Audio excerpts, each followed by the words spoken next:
লাইভে চলে গেছি।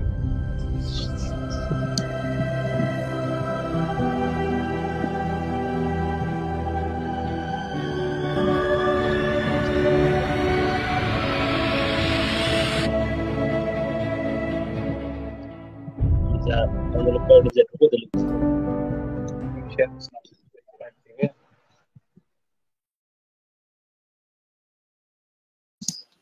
ওম তৎসৎ। সুপ্রিয় সুধী, সবাইকে জানাচ্ছি আন্তরিক শুভেচ্ছা অভিনন্দন। ওম শান্তি।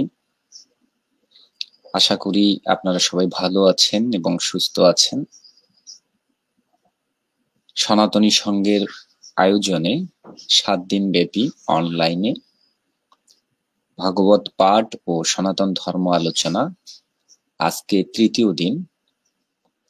আজকের নির্ধারিত পাঠক ও আলোচক ছিলেন সনাতনী সংঘের মহাসচিব শ্রী বিমল কুমার, আচার্য শ্রী বিমল কুমার, কিন্তু তার ব্যক্তিগত ও পারিবারিক এবং শারীরিক সমস্যার কারণে তিনি আমাদের সঙ্গে যুক্ত হতে পারেননি, তাই আমরা আন্তরিকভাবে দুঃখিত। তো বর্তমানে আমাদের স্টুডিওতে উপস্থিত রয়েছেন ভাগবত পাঠে শ্রী রামেন্দ্র রাম মহাশয়, সদস্য সনাতনী সংঘ বাংলাদেশ, এবং আলোচক হিসেবে রয়েছেন শ্রী সুজন কুমার, সহ তত্ত্ব প্রচার ও সাংগঠনিক সচিব সনাতনী সংঘ বাংলাদেশ, এবং অনুষ্ঠান পরিচালনায় ও সঞ্চালনায় আমি রয়েছি শ্রী কানাইলাল, তথ্য প্রযুক্তি ও যোগাযোগ সচিব সনাতনী সংঘ বাংলাদেশ। আমরা যথারীতি তৃতীয় দিনে আমরা আলোচনা এবং পাঠ শুরু করতে যাচ্ছি। আপনাদের উপস্থিতি এবং আপনাদের কমেন্ট আমাদের অনেকখানি উৎসাহ প্রদান করবে এবং আশা করব আপনারা পুরো অনুষ্ঠান জুড়ে আমাদের সঙ্গে থাকবেন। তো সেই শুভ কামনায় এবং সেই আশায় আমরা শুরু করতে যাচ্ছি। তো আমি প্রথমে বিশেষভাবে অনুরোধ জানাচ্ছি শ্রী রামেন্দ্র মহাশয়কে ভাগবত পাঠ শুরু করার জন্য। ওম শান্তি।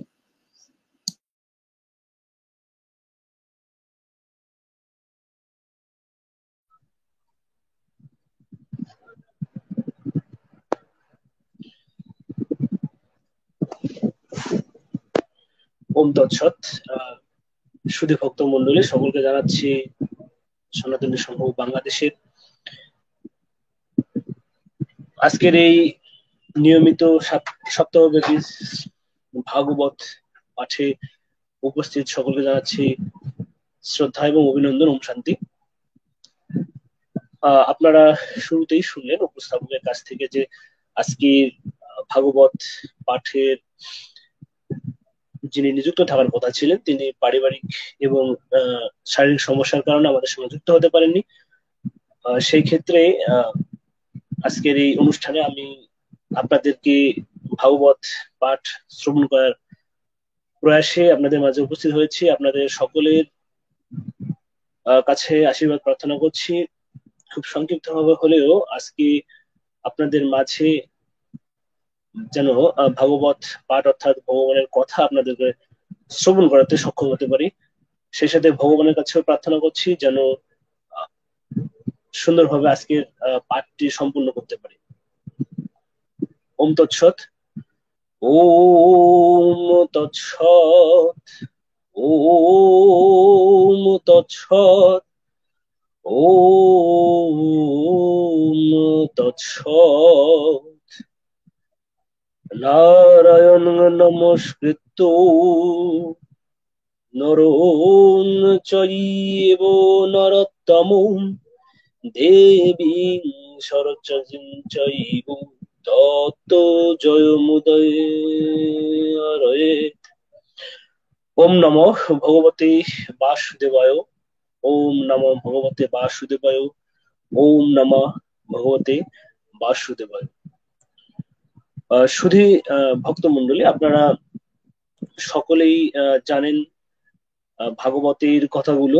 তো শুরুর দিকে যে ভূমিকার যে কথাগুলো, এগুলো যেহেতু আজকে গত দুদিন পেরিয়ে আজকে তৃতীয় দিনে আমরা উপস্থিত হয়েছি, তো শুরুর দিকের কথাগুলো আমি যেহেতু আমাদের অনুষ্ঠানটিও একটি আহ, নির্দিষ্ট সময়ের মধ্যে শেষ করতে হয়, সে কারণেই বেশি ভূমিকার অবতারণা না করে আমি সরাসরি পাঠে চলে যাব। আর আজকে আমাদের মাঝে আলোচনায় সহযোগিতা করবেন শ্রী সুজন কুমার, তিনি আমাদের সঙ্গে যুক্ত হয়েছেন এবং সার্বিক সহযোগিতা করছেন শ্রী কানাইলাল। আমি তাদেরকেও বিশেষ কৃতজ্ঞতা জানাচ্ছি।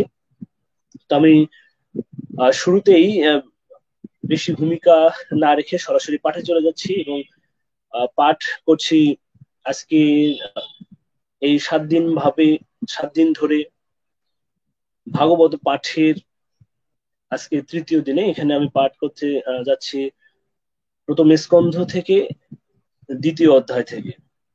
আর আজকে যে পাঠটি আপনাদেরকে পড়ে শোনানোর চেষ্টা করব ভগবানের মুখনিসৃত বাণী, সেই এখান থেকে দ্বিতীয় অধ্যায়ের শ্রী হরি মাহাত্ম্য বর্ণনা, এখান থেকে একটু এর অংশগুলো আপনাদেরকে পাঠ করে শোনানোর চেষ্টা করব। ওম তৎসৎ। লোমহর্ষ বর্ণের পুত্র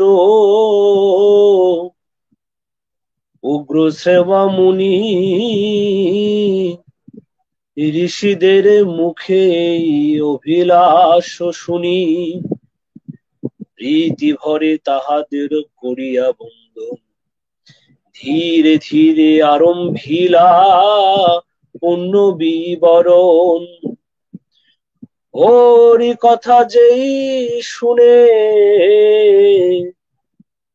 হয়ে এক মন, অনায়াসে ছিন্ন করে ভব বন্ধন। হরি গুণ গাহিসু ব্যাসের কুমার, প্রস্থান করায় যবে তেজিয়া সংসার।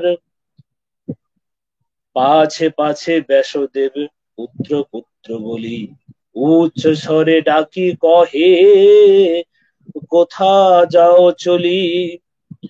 শুধু ভক্তমণ্ডলী, প্রথম স্কন্ধের দ্বিতীয় অধ্যায়ের শ্রীহরি মাহাত্ম্য বর্ণনা। শুরুতেই যে কথাগুলো এখানে আসছে সেগুলো হচ্ছে লোমহর্ষের যে পুত্র উগ্রশ্রেবা তিনি ঋষিদের মুখে যে অভিলাষ, হরি কথা শোনার যে অভিলাষ, তাদের যে অভিলাষ ছিল, শোনার যে আকাঙ্ক্ষা, তিনি সেই কথাগুলো এবারে পরবর্তীতে বলার চেষ্টা করেছেন। তো আমি যেহেতু প্রারম্ভের কিছু কথা এখানে আছে, আমি আজকের এই আলোচনার, আজকের এই ভাগবত পাঠের শুরুতে যতটুকু আমি পাঠ করলাম শ্রীহরি মাহাত্ম্য বর্ণন, এই শ্রীহরি মাহাত্ম্য বর্ণনের শুরুতেই যে প্রারম্ভিক কথাগুলো, এগুলো কথা সম্পর্কে খুব সংক্ষিপ্ত ভাবে আজকের আলোচক মহোদয়কে দুটি কথা বলার জন্য আমি আহ্বান জানাচ্ছি। আপনি কি আমাদের সাথে ওম আছেন? তৎসৎ। ওম তৎসৎ, আমি আছি এবং শুনতে পাচ্ছি। সকলকে আন্তরিক শুভেচ্ছা এবং অভিনন্দন। ওম শান্তি। যারা শুনছেন সকলকে সনাতনী সংঘ বাংলাদেশের পক্ষ থেকে সাধুবাদ জানাই। সুধীবৃন্দ, এখানে যেটুকু অংশ পাঠ করা হয়েছে, এই পাঠ অংশটুকুতে বলা হচ্ছে যে আসলে আমরা আসলে ভাগবতটা যেভাবে পেয়েছি, যার কাছ থেকে পেয়েছি, আমরা জানি যে সুখদেব কর্তৃক এই ভাগবতের কথাগুলো আলোচনা হয়েছিল। কোথায়? আমরা প্রথমত পাই যে ভাগবতটা আসলে আহ, যখন পরীক্ষিত মহারাজ জানতে পারলেন যে ঋষির শাপে তার 7 দিনের মধ্যে মৃত্যু হবে, তিনি গিয়ে কোথায় বসলেন? গঙ্গার তীরে গিয়ে বসলেন। এবং 7 দিনে যেহেতু তার মৃত্যু হবে, তাহলে তো মৃত্যু হলে তো এখন তাহলে করার কিছু নেই, আমাকে মৃত্যুর জন্য প্রস্তুতি নিতে হবে। এবং তিনি ওখানে বসে বিভিন্ন মুনি ঋষির কাছ থেকে বিভিন্ন ধরনের কি জানতে চাইলেন যে আমি কিভাবে আমার এই শেষ সময়টুকু, 7 দিনকার সময়টুকু কাটাতে পারি। এবং ওই অবস্থায় আসলে ওখানে ব্যাসদেবের পুত্র সুখদেব মহাশয়, উনি ওদিক দিয়ে যাচ্ছিলেন এবং তাকে পেয়ে আসলে পরীক্ষিত মহারাজ খুব খুশি হয়েছিলেন, খুব আনন্দিত হয়েছিলেন। তাকে পেয়ে পরীক্ষিত মহারাজ বসিয়ে বলতেছিলেন যে আপনি কি কি করতে পারেন। তখন এক এক করে যোগ, জ্ঞান, কর্ম, ভক্তি সমস্ত কিছুর ব্যাখ্যা সুখদেব মহাশয় এই পরীক্ষিত রাজার সামনে করতেছিলেন, যে আপনি এখন এটা করতে পারেন, যোগ করতে পারেন, অমুক করতে পারেন, অনেক কিছু করতে পারেন, এগুলো সম্বন্ধে বলতেছিলেন।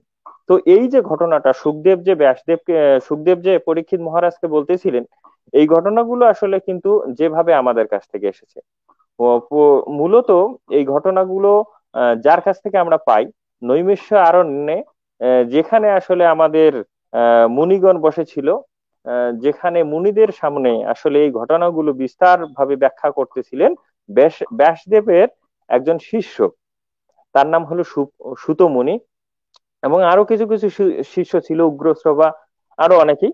আসলে তাদের কাছ থেকে আহ শুনে, পরস্পরা শুনে, শোনাক্রমে, অর্থাৎ ব্যাসদেবের কাছ থেকে সুখদেবের কাছ থেকে সুতমুনি, এভাবে শুনে শুনে এগুলো আসলে আসতেছিল। আসলে এই ঘটনাটাই এখানে আলোচনা করা হয়েছে, যে এভাবে আসলে আমাদের কাছে এই কথাগুলো আসছে। এমনটা নয় যে ডাইরেক্টলি সুখদেব মহাশয় আমাদেরকে ভাগবত শোনাচ্ছেন, তা নয়। বা পরীক্ষিত বা তার যারা ছিলেন, বংশধর ছিলেন, তাদের কাছ থেকে আমরা ভাগবত পেয়েছি, এমনটা নয়।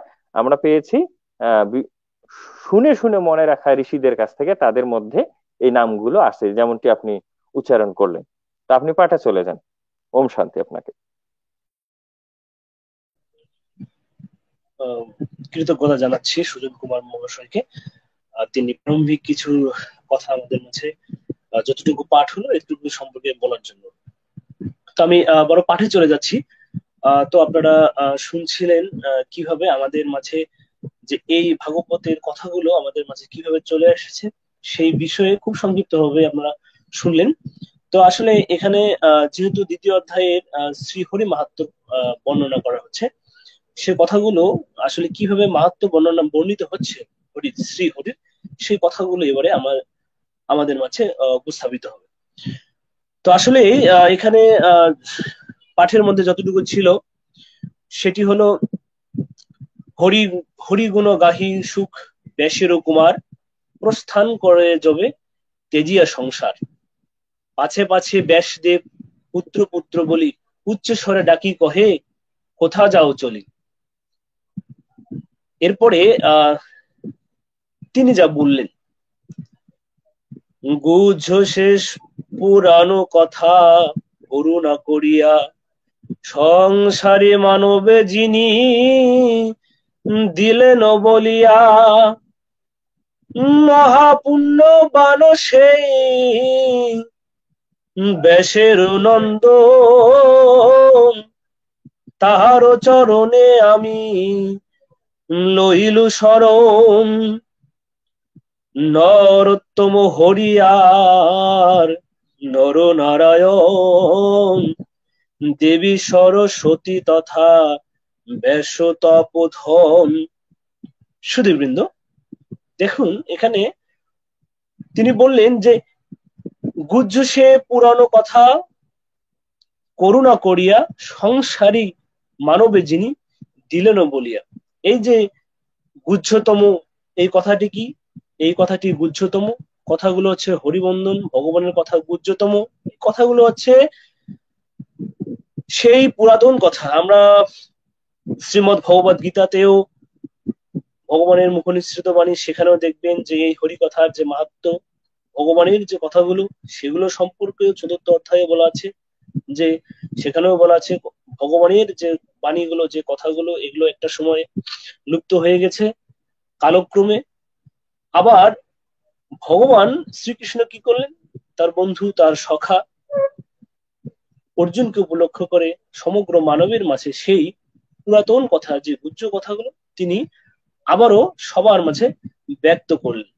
তো আসলে এর পরে যে কথাগুলো এখানে আসলো, তার মধ্যে হলো অতি মনোরম কথা হরি সংকীর্তন, শুনিলে যাত না যায় জুড়ায় জীবন, মুনিগণ করিয়াছ দিব্য প্রশ্ন কথা, করিতেছি হরি গুণ মম শক্তি যথা। এবারে তিনি বললেন যে এই যে অতি মনোরম, অর্থাৎ অতি মনোরম হরির যে সংকীর্তন, হরির যে কথা, ভগবানের যে কথা, এইগুলো হচ্ছে অতি মনোরম কথা, এই সংকীর্তন। তিনি এখানে বললেন যে আসলে এই সংকীর্তন যদি হরি নামের যে গুণগান, যে মর্মগাথা, এগুলো যদি আমরা সকলে অনুধাবন করতে পারি, আমরা যদি জীবনে বাস্তবায়িত করতে পারি, তাহলে আমাদের এই যে শুনিলে সকল প্রকার যে হরিনাম শুনলে সকল প্রকার যে যাতনা, এই যাতনা দূর হয়ে যাবে এবং আমাদের যে মনোবাসনা, আমাদের যে আত্মা, আমাদের যে মন, এই আত্মতৃপ্তি আমাদের জীবনে চলে আসবে। মুনিগণ করিয়াছ দিব্য প্রশ্ন কথা, করিতেছি হরিগুণ মম শক্তি যথা। এই যে মুনিগণ যে শোনার যে আগ্রহ ব্যক্ত করলেন, এখানে সেই কথা বলা হয়েছে যে মুনিগণ করিয়াছে দিব্য প্রশ্ন কথা, অর্থাৎ হরির যে গুণগান, দিব্য প্রশ্ন, এটুকু জানার যে অভিপ্রায়, যে অভিলাষ তারা করেছেন, তিনি এখন কি করলেন? করিতেছি হরি গুণ মম শক্তি যথা, অর্থাৎ আমার যতটুকু শক্তি আছে, আমার যতটুকু সামর্থ্য আছে, আমি তাদের যে যে ঋষিগণের, যে মুনিগণের যে দিব্য প্রশ্ন আছে, সেগুলো আমি বলার চেষ্টা করছি আমার যত শক্তি আছে সেগুলোর মাধ্যমে, মনশক্তি যথা। সংসারে ইহা তুল্য প্রশ্ন নাহিয়ার, এ তিন ভুবন মাঝে হরি নাম সার। শুধু ভক্তমন্ডলী, দেখেন কত সুন্দর কথা এখানে বলেছেন যে সংসারে এই তুল্য কোনো প্রশ্ন নাহিয়ার, অর্থাৎ হরির যে গুণগান, এই কথাটি কিরকম? মুনিগণ, একটু আগে আমরা জানলাম মুনিগণের প্রশ্নটা কিরকম। প্রশ্নটা ছিল দিব্য প্রশ্ন কথা। তিনি এখানে উল্লেখ করলেন প্রশ্ন হলো দিব্য প্রশ্ন কথা, আর এই দিব্য প্রশ্নের কথা তিনি তার যতটুকু সামর্থ্য সেটিকে দিয়ে বলার চেষ্টা করবেন বলেছেন। তো এই তিনি বললেন যে এই যে মর্ম কথাগুলো আছে, এই কথাগুলো সংসারে ইহার তুল্য প্রশ্ন আর নাহিয়ার, সংসারে এর চেয়ে তুল্য প্রশ্ন আর কোনো কিছু হতে পারে না। এই তিন ভুবন জুড়ে, তিন ভুবনের মাঝে হরিনাম ও সার, যে তিন ভুবনের মাঝে যে হরিনাম, এই হরিনামটাই হচ্ছে সার, আর এই সংসারে এর তুল্য কোনো প্রশ্ন নেই আর। এরপরে তিনি যা বললেন আমাদের মাঝে, স্বর্গ আদি লাভ তরে ধর্ম অনুষ্ঠান, তাহা হইতে শ্রেষ্ঠ হয় হরি গুণগান। স্বার্থ শূন্য হরি ভক্তি শ্রেষ্ঠ সবাকার, জীবের পরম ধর্ম সংসার মাঝার। শুধু ভক্তমন্ডলী, দেখেন এখানে বলা হলো যে স্বার্থ শূন্য হরিভক্তি, অর্থাৎ আমাদের শ্রেষ্ঠ সবাকার। এখানে হরির কথা যেহেতু গুণগান মাত্র বলা হয়েছে, তো এখানে বললেন দেখেন যে সবচেয়ে যে শ্রেষ্ঠ সবাকার, সবগুলোর মধ্যে এখানে শ্রেষ্ঠ কোনটাকে বলা হচ্ছে? স্বার্থ শূন্য হরিভক্তি। আসলে আমরাও অনেক শাস্ত্রের মধ্যে আমরা ভগবানের কথার মধ্যে জানতে পারি যে আমরা সাধারণত এখানে অনেকেই জেনে থাকি যে নিষ্কাম কর্মের কথা আমরা বলে থাকি, যে আসলে অনেকেই আমরা জানি যে আমরা যদি পিতৃযজ্ঞ করি, পিতৃলোক কামনা করি, পিতৃলোক পাবো, আমরা যদি আমরা দেবলোক প্রাপ্ত আশা করি, কর্ম করি, সেখানে আমরা দেবলোক প্রাপ্ত হব। কিন্তু ভগবান শ্রীকৃষ্ণ বলেছেন যে যারা আমাকে পাওয়ার জন্য আমার একান্ত শরণাগত হন, তারা একান্ত আমারই পেয়ে থাকেন। তো আসলে এখানে সেই সাথে এই কথাটির সঙ্গে এখানে ভগবানের কথার সাথে যুক্ত করা হয়েছে যে দেখেন নিষ্কাম কর্মের কথার সাথে এখানে যুক্ত। হরিভক্তিটা কিরকম হতে হবে? স্বার্থ শূন্য হরিভক্তির কথা। আর জীবের পরম ধর্ম সংসার মাঝার, অর্থাৎ ভগবানের যে হরিভক্তি আছে সেটি হবে ভগবানের যে অন্যান্য যে আমি যে কথাগুলো বললাম সেগুলোর সাথে এখানে সামঞ্জস্য করে বলা আছে যে সেটি হতে হবে স্বার্থ শূন্য। তো শুধু ভক্তমন্ডলী, দীর্ঘক্ষণ ধরে পাঠ করলাম, এর মাঝখান থেকে যে আলোচ্য বিষয়গুলো আছে নির্যাসটুকু আমি আজকের পাঠক মহাশয়ের দৃষ্টি আকর্ষণ করব। এই পাঠগুলোর মধ্য থেকে চুম্বক অংশ থেকে যে গুরুত্বপূর্ণ কথাগুলো, তত্ত্ব কথাগুলো তিনি আমাদের মাঝে ব্যক্ত করার জন্য আহ্বান জানাচ্ছি। আশা করি আপনি শুনতে পাচ্ছেন। ওম শান্তি, শুনতে পাচ্ছি। সুধীবৃন্দ, এখানে যে মূলত যে বিষয়টি বেশি গ্রহণযোগ্যতা, বেশি আলোচ্য হয়ে দাঁড়িয়েছে, সেটা হলো যে স্বার্থ শূন্য ভাবে হরিকে ভালোবাসা বা ঈশ্বরে ভক্তি করা। তো আসলে আমরা তো প্রতিনিয়তই, সর্বদাই আমরা সকলেই ভগবানকে ডাকি। আর আমাদের এই ডাকার মাঝে আসলে অনেক ধরনের স্বার্থ মিশ্রিত থাকে। কিরকম? আমরা আমাদের বিপদ থেকে উদ্ধারের জন্য, আমাদের ধন সম্পদ, আমাদের হয়তোবা জ্ঞান বৃদ্ধির জন্য, বিদ্যা বিদ্যা প্রাপ্তির জন্য, অনেক কিছুর জন্য আসলে আমরা ঈশ্বরকে ডেকে থাকি, ভগবানকে ডেকে থাকি। কিন্তু শ্রেষ্ঠ হরিভক্তি বলতে বোঝানো হচ্ছে স্বার্থ শূন্য ভাবে হরিকে বা ঈশ্বরকে ডাকা। তাই হলে তাই হলো শ্রেষ্ঠ আসলে হরিভক্তি। এই বিষয়ে শ্রীমদ্ ভগবত গীতায় ভগবান শ্রীকৃষ্ণ বলেন আমাদেরকে নিষ্কাম কর্ম করতে। আসলে নিষ্কাম কর্মটা কি? এর অর্থ আমরা এরকম পাই, যা যে কর্মের কোনো কামনা নেই বা আশা আকাঙ্ক্ষা নেই, সেই কর্মটাকেই আসলে আমরা নিষ্কাম কর্ম বলে থাকি। তো সুধীবৃন্দ, আপনাদেরকে আমাদের পরিচালক মহাশয় শ্রী কানাই বাবু আজকে আপনাদেরকে বলেছেন, বা উনি চান, যদি আপনারা কেহ আমাদের সঙ্গে লাইভে যুক্ত হয়ে কথা বলতে চান, আপনাদের কোনো প্রশ্ন বা কোনো কিছু শেয়ার করতে চান, তা আপনারা আসলে আমাদের সঙ্গে আজকে উন্মুক্ত ভাবে আলোচনায় অংশগ্রহণ করতে পারেন। যে কথাটি বলতেছিলাম, যে আমাদেরকে নিষ্কাম কর্মী হতে বলেছেন ভগবান গীতায়। তো নিষ্কাম কর্মী হতে গেলে আসলে কিভাবে করতে হবে? তাহলে এমন কোন কর্ম আছে যে কর্মের আসলে স্বার্থ নেই? মানুষ মন্দিরে যায়, যেখানেই যাক না কেন, যেথায় যাক না কেন, আচ্ছা যেভাবেই ঈশ্বরকে ডাকুক না কেন, আসলে মানুষের মাঝে স্বার্থ মিশ্রিত থাকেই। মন্দিরে যাই তো কেন, মা আমাকে অমুক দিতে হবে, বাবা আমাকে অমুক দিতে হবে, আমার মেয়ের বিয়ে হচ্ছে না, আমার ছেলের বিয়ে হচ্ছে না, বা আমার ছেলের চাকরি হচ্ছে না, আমার সংসারে অভাব অনটন, অনেক কিছু। আসলে এগুলো কিন্তু নিষ্কাম কর্ম নয়। এগুলো এটা সবচেয়ে বড় একটা প্রশ্নবোধক চিহ্ন। এবং গীতার কথা মতে আমাদেরকে নিষ্কাম কর্ম করতে বলেছেন ভগবান। আপনারা একটু বিচার করবেন, আসলে নিষ্কাম কর্ম বলতে কি এমন কর্ম থাকতে পারে এই পৃথিবীর মধ্যে যা ভগবান আমাদেরকে করতে বলেছেন? এমন কি কর্ম থাকতে পারে যে কর্মের আসলে কোনো আকাঙ্ক্ষা নেই, যে কর্মটা আমরা আসলে চাইলেই ইচ্ছা করলেও করতে পারি, ইচ্ছা করলেও যে কর্মটা বদ্ধ করতে পারি না, আবার যে কর্মটা বদ্ধ হয়ে গেলে আমাদের ইচ্ছা থাকলেও সে কর্মটিকে চালনা করতে পারি না? আপনাদেরকে হিন্স দিয়ে গেলাম, এটাই হচ্ছে নিষ্কাম কর্ম। কি সেই কর্ম? আমাদের প্রত্যেকটা সনাতন ধর্ম অবলম্বীর এটা আসলে খুব করে জানা প্রয়োজন। কি সেই নিষ্কাম কর্ম যা আমাদেরকে প্রতিনিয়তই করতে হবে, ভগবান যে আমাদেরকে যে কর্ম করতে বলেছেন? তা আপনাদের এই প্রশ্নটা রাখার মাধ্যমে আপনাদের সুযোগ করে দিলাম যে আপনারা এই প্রশ্নের মাঝেও আহ, কথা বলার জন্য আমাদের সঙ্গে যুক্ত হতে পারেন। আপনাকে আবারও, আপনাদের সকলকে আবারও সাদর সম্ভাষণ।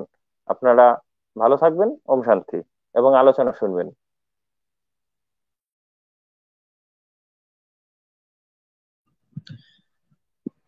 ধন্যবাদ জানাচ্ছি আবারও। তো শুধু ভক্তমন্ডলী, আমরা আসলে যে কর্মের কথা শুনছিলাম, প্রশ্নটি নিয়ে একটু আজকের যে আলোচক মহোদয় তিনি আমাদের মধ্যে একটু ছোট্ট প্রশ্ন রেখে গেলেন যে আসলে কি এমন কর্ম যে আহ, যেটি নিষ্কাম কর্ম, যে কর্ম করলে আসলে আমরা ঈশ্বর পাবো। আসলে এই ক্ষেত্রে আমরা শ্রীমদ্ ভগবদ গীতার কর্মযোগী তৃতীয় অধ্যায়ে আমরা এই বিষয়ে ভগবানের কাছে জানতে পেরেছি যে আসলে আমরা কখনোই ক্ষণ ক্ষণ আমরা কর্ম না করিয়ে থাকতে পারি না। তিনি এখানে বলেছেন যে নহে কশ্চিৎ স্বনমপি জাতু তিষ্ঠতি অকর্মকৃত কারিয়তে হি অবসর কর্ম সর্বপ্রকৃতির জয় গুণই হই। অর্থাৎ আমরা আসলে প্রকৃতপক্ষে কোনো কর্ম, ক্ষণমাত্র কর্ম আসলে আমরা না করে থাকতে পারি না। কর্ম আমাদেরকে করতেই হয় প্রকৃতির দ্বারা, প্রকৃতির বশে, প্রকৃতির গুণ দ্বারা পরবশ হয়ে আমাদেরকে আসলে কর্ম করতে হয়। এরপরেই যে কথাটি আসছে সেটি হলো, আমরা একটু পরবর্তীতে একটু পড়ার দিকে একটু আগাই, পাঠের দিকে, তাহলে আমরা এরপরেও কর্মের যে কথাগুলো এখানে বলেছেন সেই সম্পর্কে আমরা আরেকটু জানতে পারবো বিস্তর। তা আসলে আমরা যেখানে ছিলাম, কৃষ্ণ প্রেমে জ্ঞান লাভ করে জীবগণ, বৈরাগ্য উদয় হয় শুদ্ধ হয় মন, ধর্ম বলে যাহা কিছু পরিচিত হয়, হরি ভক্তি শূন্য হলে ব্যর্থ সমুদয়। ধর্মের লাগিয়া যত করো আয়োজন, হরি ভক্তি শূন্য হলে সব অকারণ। শুধু ভক্তমণ্ডলী, আমরা এই কয়েকটি চরণের মধ্যে যেটি বুঝতে পারলাম, এখানে বলা হলো যে কৃষ্ণ প্রেমে জ্ঞান লাভ করে জীবগণ, বৈরাগ্য উদয় হয়, শুদ্ধ হয় মন। আসলে ভগবানের ভক্তি, যখন ভগবানের প্রতি প্রেম আমাদের জন্ম লাভ করবে, তো আসলে কি লাভ করবে? ভগবান প্রেমে, এখানে বলা আছে কৃষ্ণ প্রেমে কি লাভ হবে? জ্ঞান লাভ হবে। আসলে যখন ভগবানের প্রতি পরম শ্রদ্ধা, আমাদের প্রেম, আমাদের ভক্তি আমাদের জন্মাবে, তখনই জীব কি লাভ করবেন? এখানে বললেন যে আসলে তখন জীব আসলে জ্ঞান লাভ করবেন। আর যে জ্ঞানটা লাভ করবেন, এই জ্ঞানের মাধ্যমে বৈরাগ্য, আমাদের আমাদের মাঝে যে বৈরাগ্যের উদয়, সেই বৈরাগ্যের উদয় হবে। সেই সাথে আমাদের যে মন আছে, সেই মনটি পরিশুদ্ধ হবে। আসলে ধর্ম বলে যাহা কিছু পরিচিত হয়, হরি ভক্তি শূন্য হলে ব্যর্থ সমুদয়। অর্থাৎ ধর্ম করব, সকল কিছু করতে গেলে আমাদের যে ভগবানের প্রতি যে ঐকান্তিক যে একটা ভালোবাসা, ভগবানের ঐকান্তিক যে একটা অনুরক্তি, তার প্রতি যে একটা আমাদের যে ভক্তি, আমাদের শ্রদ্ধা, এই যে ধর্ম বলে যত কিছু যাহা কিছু আছে পরিচিত, সকল কিছু ব্যর্থ তখন হবে যখন এই কি হবে? হরিভক্তি শূন্য যেখানে থাকবে, সেখানে কি হবে? সকল কিছু, এই যে ধর্ম বলে যা কিছু পরিচিত হয়, এগুলো যদি হরিভক্তি না থাকে, সবগুলোই ব্যর্থ সমুদয়।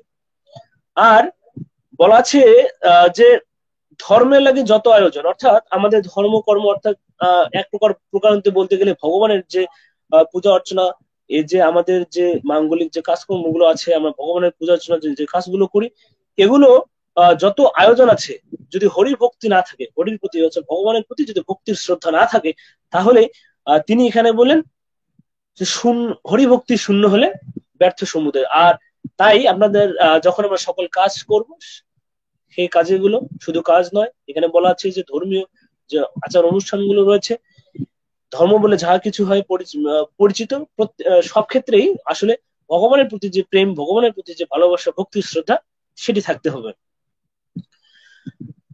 ধর্মেরও লাগিয়া যত করো আয়োজন, হরি ভক্তি শূন্য হলে সবে অকারণ।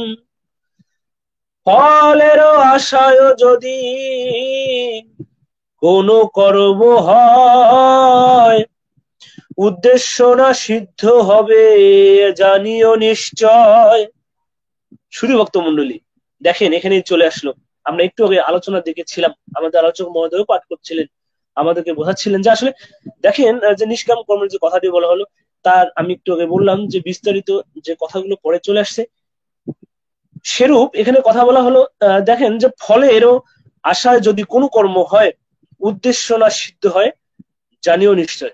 শুধু ভক্তমণ্ডলী, আমরা যদি কর্মে, আমাদের ভগবান বলেছেন কর্মে আমাদের অধিকার আছে, আসলে ফলে অধিকার নেই, তাহলেই আমাদের নিষ্কাম কর্মের যে ভাবটি, সেটি ফুটে উঠবে।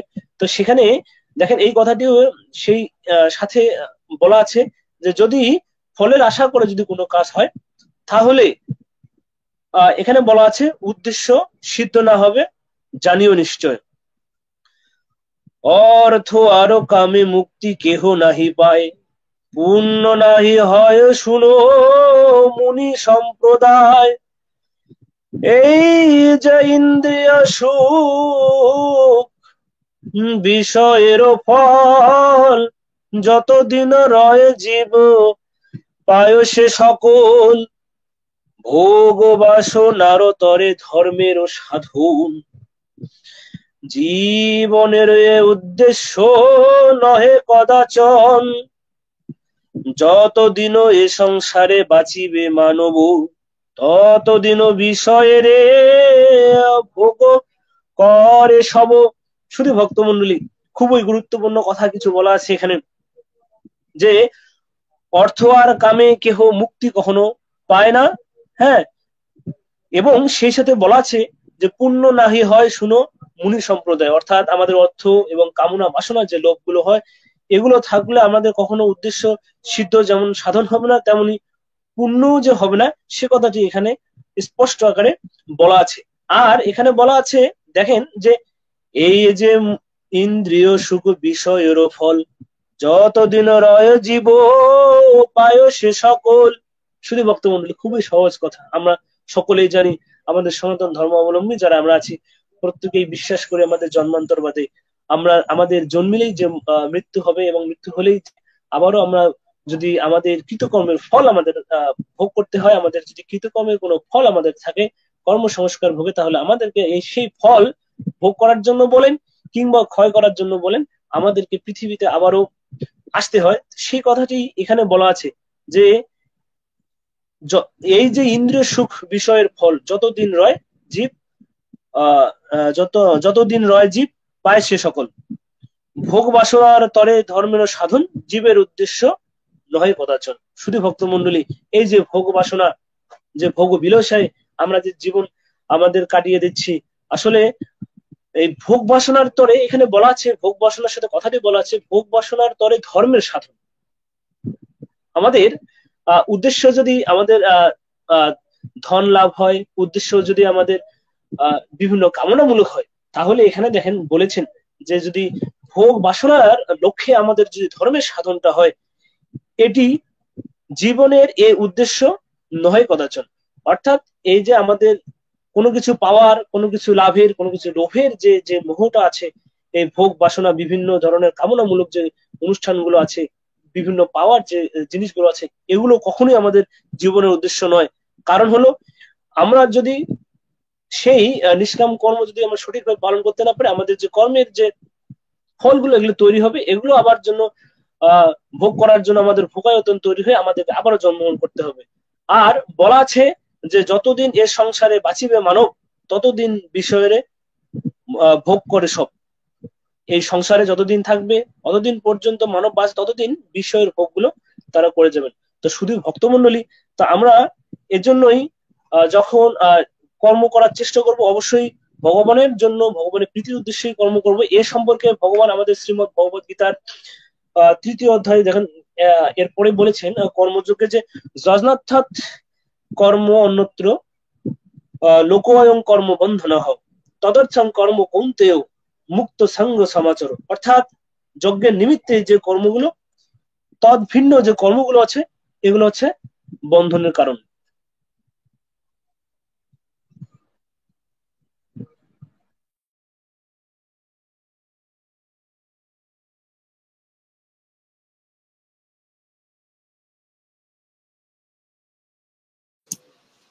কোন সমস্যা রামেন্দ্র মহাশয়?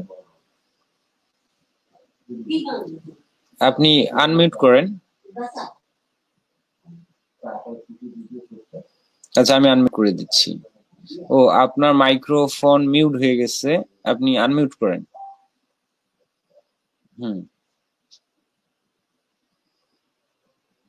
আনমিউট করেন।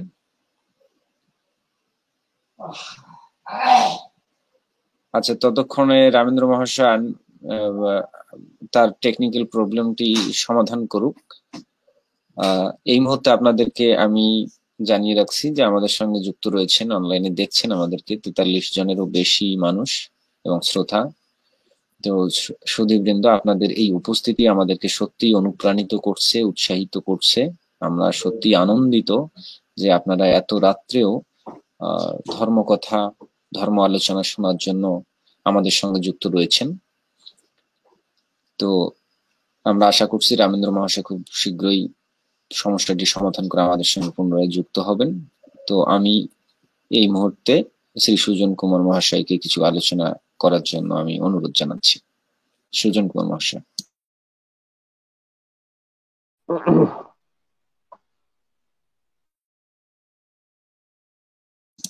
সুপ্রিয় সুধী, আমাদের মাঝে আবারও উপস্থিত হয়েছেন শ্রী রামেন্দ্র মহাশয়। আশা করছি এইবার রামেন্দ্র মহাশয়ের সাউন্ড সমস্যা সমাধান হয়েছে। তো ঠিক আছে রামেন্দ্র মহাশয়, আপনি আবার শুরু করেন, পাঠ শুরু করেন। হ্যাঁ, আমি শুনতে পাচ্ছি আপনাকে, শুরু করেন। শুধু ভক্তমন্ডলী, দুঃখ প্রকাশ করছি, সম্ভবত কারিগরি ত্রুটির কারণে আমি লাইন থেকে বিচ্ছিন্ন হয়ে গেছি। আমি আপনাদের ভগবান কৃপা আপনাদের মাঝে আবার উপস্থিত হতে পেরেছি। তো আমাকে শোনা যাচ্ছে? হ্যাঁ, শোনা যাচ্ছে, সুন্দর আচ্ছা, শোনা যাচ্ছে। তো সুধী ভক্তমন্ডলী, আমরা যে কথাটির মধ্যে ছিলাম যে আসলে আমি ভগবানের শ্রীমদ্ ভগবদ গীতা থেকে 3য় অধ্যায় থেকে যে কথাটি বলছিলাম, সেটি হচ্ছে যে আসলে যজ্ঞের অর্থই যে কর্ম, তৎভিন্ন কর্ম হচ্ছে আমাদের বন্ধনের কারণ। তো আমরা অবশ্যই ঈশ্বর প্রীতির উদ্দেশ্যে ভগবানের নিমিত্তে যেন আমাদের সকল কর্ম আমরা অর্পণ করতে পারি, তাহলেই আমাদের যে কর্মের যে বন্ধন আছে সেটি থেকে আমরা মুক্ত হতে পারবো। সেই কথার সাথে এখানে সামঞ্জস্য করে কথাগুলো বলা আছে। তো শুধু ভক্তমন্ডলী, আমি আবারও এই মুহূর্তে আহ আজকের আলোচক মহোদয়ের কাছে যেতে চাই। যতটুকু পাঠ করলাম এই বিষয়ে কিছু আমরা আজকের আলোচক মহোদয়ের কাছ থেকে কিছু শুনবো।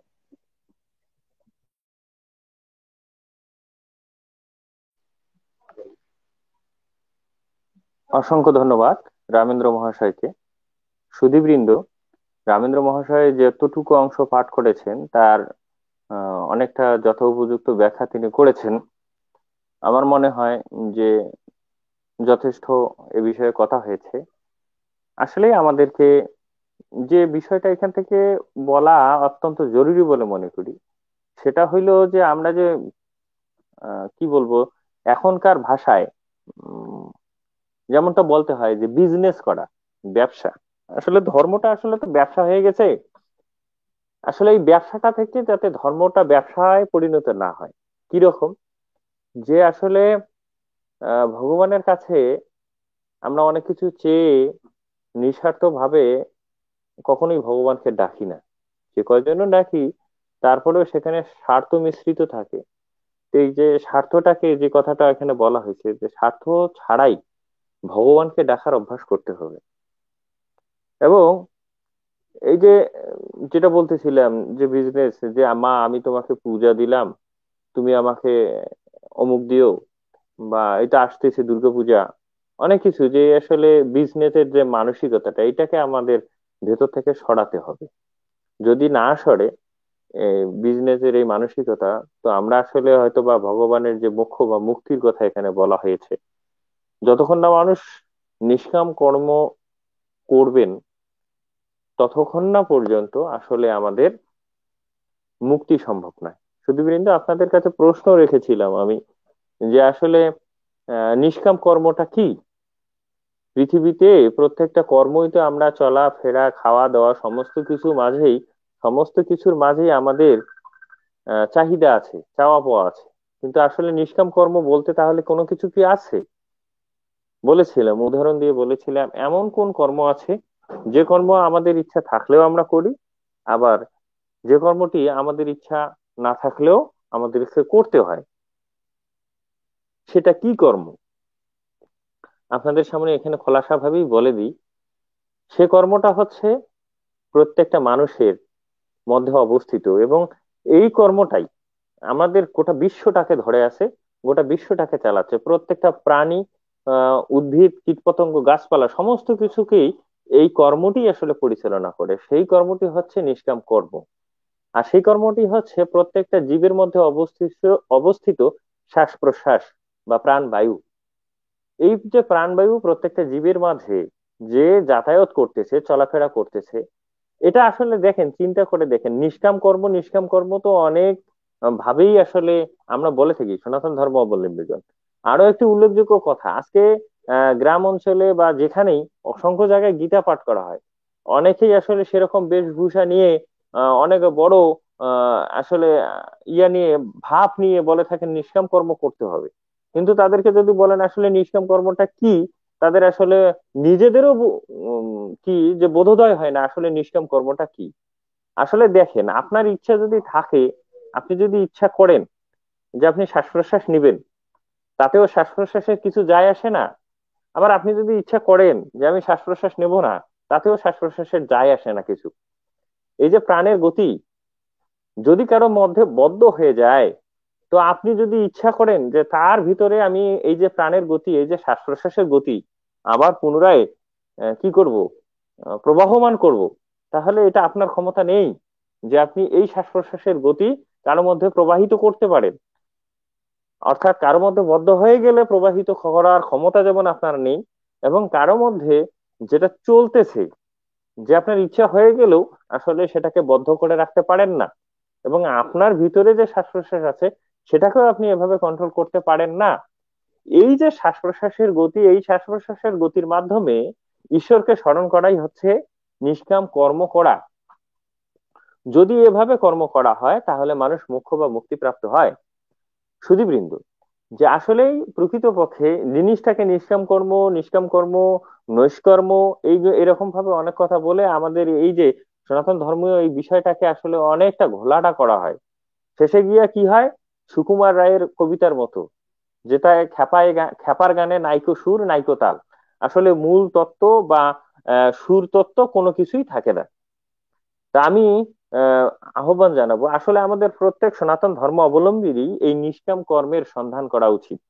তা বাজে যা কিছুই আছে, গীতায়ও কিন্তু এরকম বলা হয়েছে যে বেদ বাদারতা পার্থ, মানে বেদের যে সমস্ত কর্মকাণ্ড মানুষকে আসলে লোভে পর্যবেসিত করে, মানে নেশায়, কোনো কিছু পাবার নেশায় মানুষকে আবদ্ধ করে কর্ম করায়। আসলে আমরা যা কিছুই করি, এই যত কিছুই করি না কেন, সমস্ত কিছুই আসলে কামনামূলক কর্ম বা সকাম কর্ম। আর নিষ্কাম কর্ম হচ্ছে এই কর্মই। আহ এই একাদশীর মাহাত্ম্য সম্পর্কে জানতে চাই। দাদা, আপনি যদি এই একাদশী সম্পর্কে কথা বলতে চান, আপনাকে আমি আমন্ত্রণ জানাবো আমাদের স্টুডিওতে প্রবেশ করেন।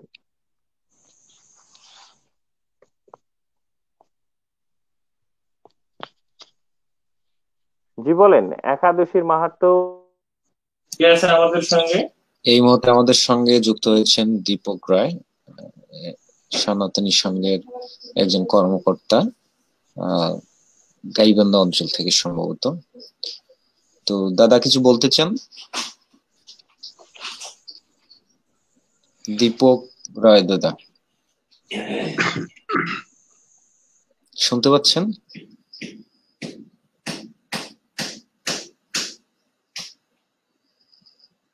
আচ্ছা, দীপক রায় দাদা শুনতে পাচ্ছেন কিন্তু বলতে চাচ্ছেন না কিছু সম্ভবত।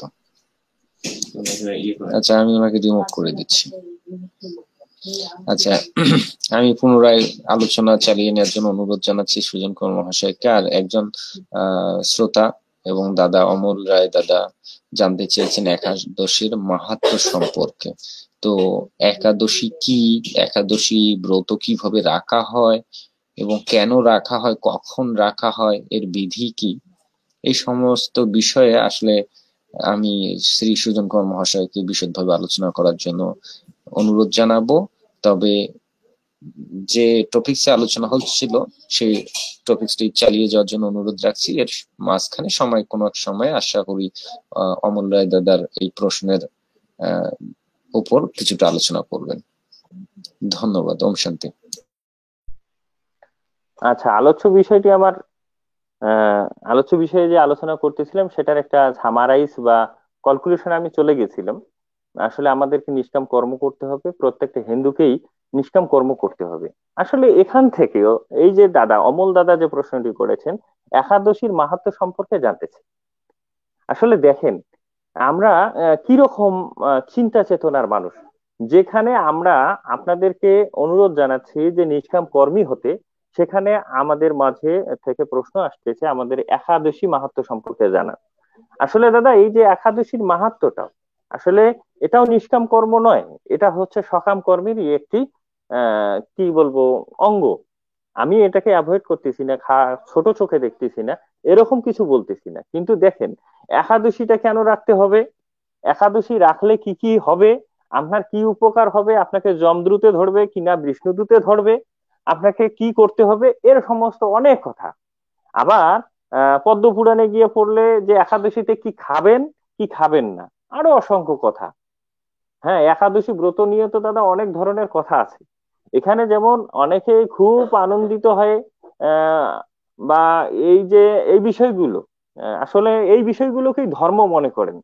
যে একাদশী, প্রথমত আপনাদেরকে জানাতে চাই যে একাদশী কিন্তু একটি তিথি।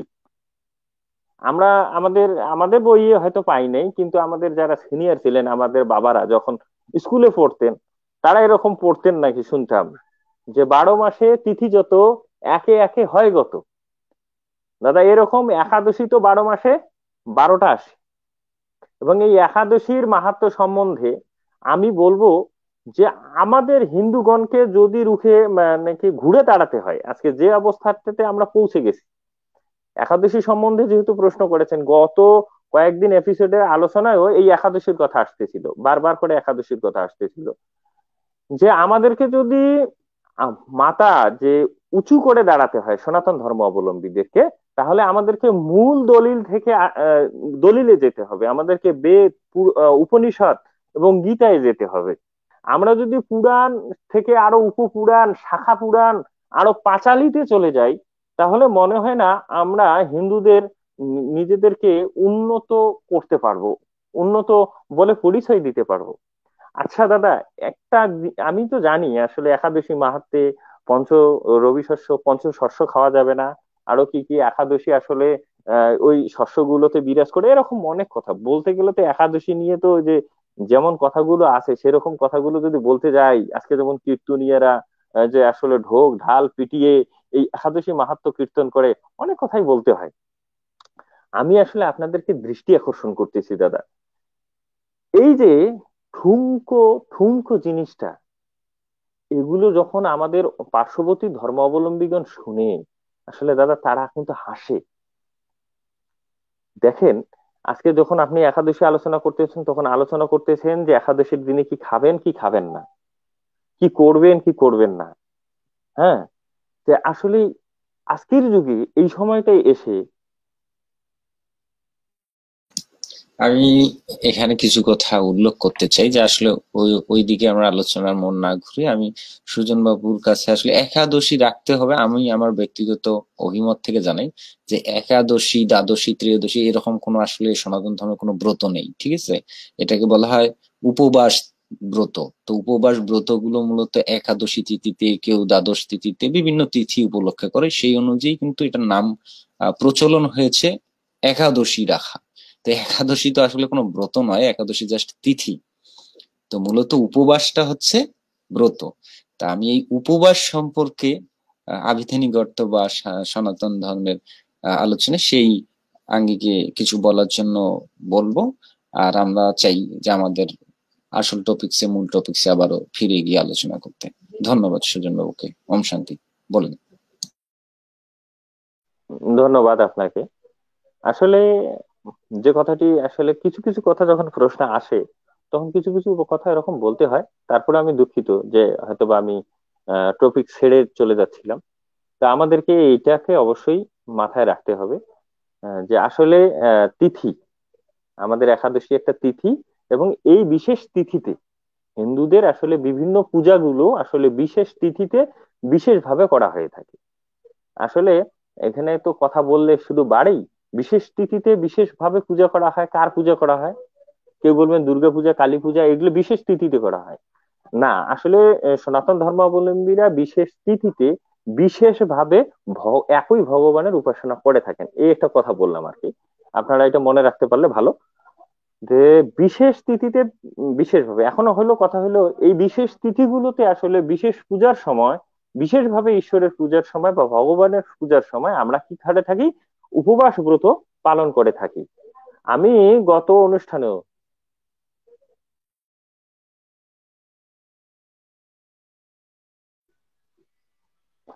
আমি গত অনুষ্ঠানেও এটা বলছিলাম যে উপবাস, আসলে উপবাস শব্দের অর্থ হলো নিকটে বসবাস। কার নিকটে বসবাস? ভগবানের নিকটে বসবাস। আর এই বসবাসটা কিভাবে হবে, এগুলো শাস্ত্র সম্বন্ধে বলছিলাম। তিন ভাবে ভগবানের নিকটে বসবাস হতে পারে, তিন প্রকার সংযমের মাধ্যমে আমরা ভগবানের নিকটে বসবাস করতে পারি।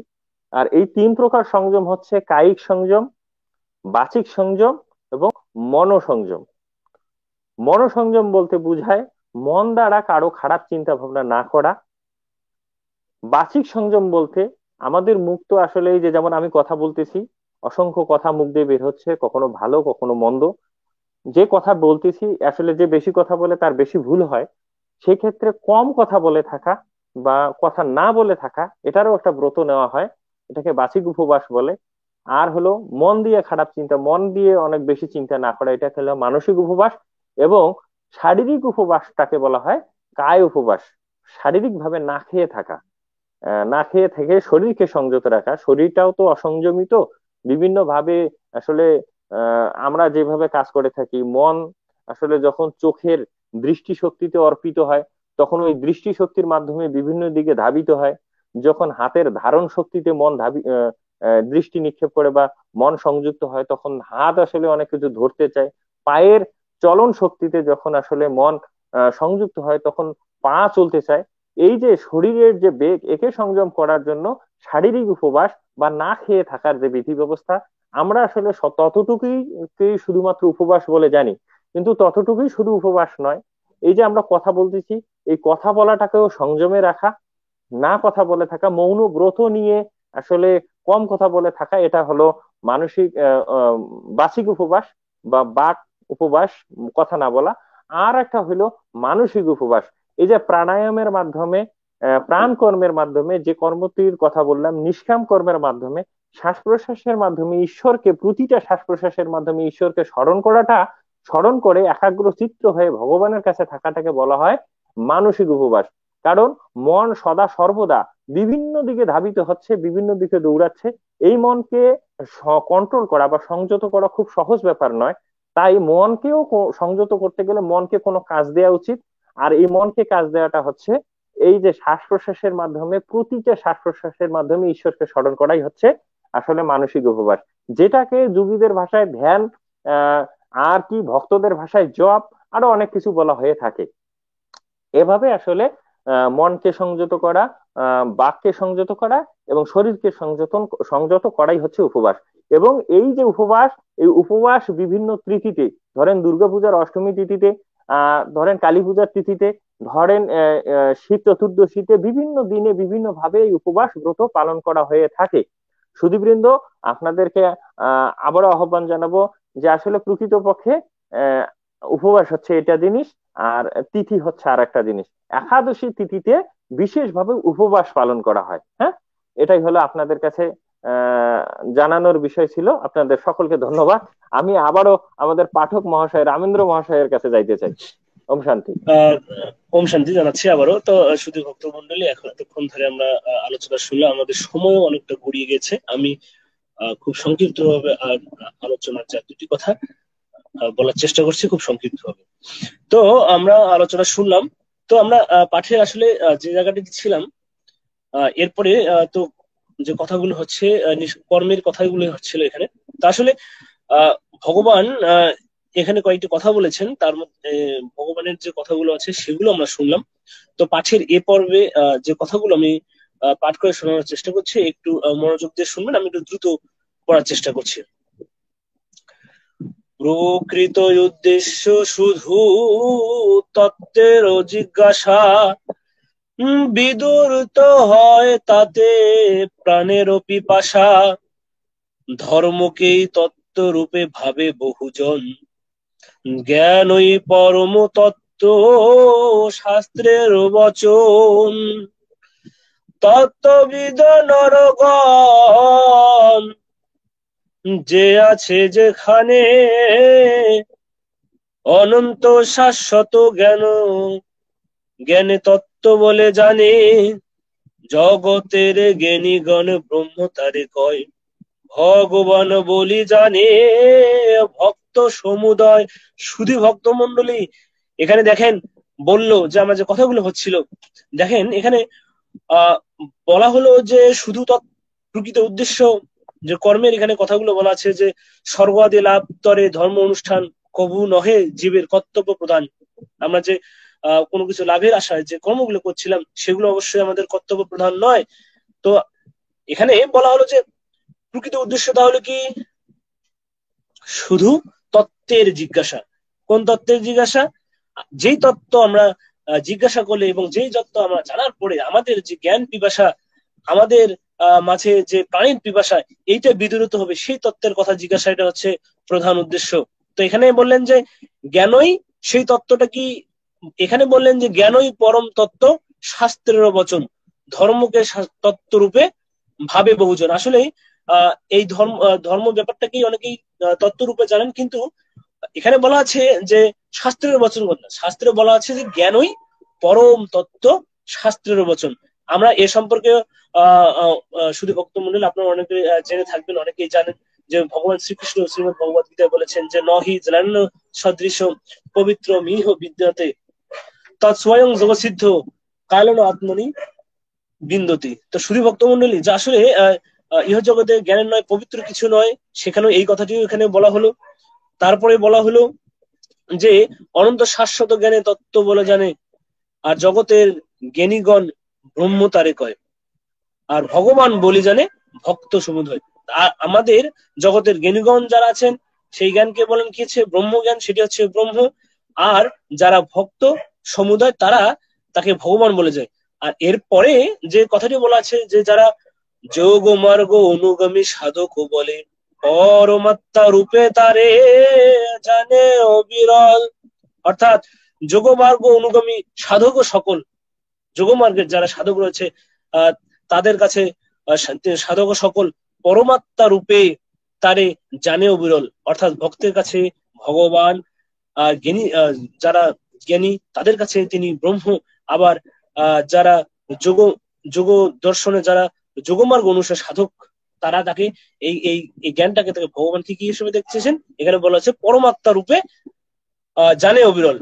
বৈরাগ্যের সাথে করি ভক্তি উপার্জন, ব্রহ্মেরে নিজের মাঝে হেরে ভক্তগণ, সুরমণি গণ তবে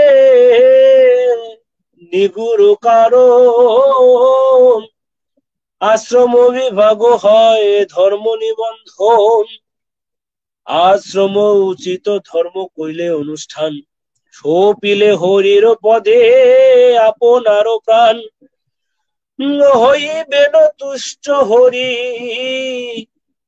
করম সফল, ভব ভয় মুক্ত হবে মানব সকল, অতএব নরগণ হয় একমন, কর তার লীলা ধ্যান শ্রবণ কীর্তন, ভজন পূজন আর হরি গুণগান, মানব জীবনে হয় কর্তব্য প্রধান, যে জন হরির প্রীতি করে সম্পাদন, সফল জনম তার সার্থক জীবন।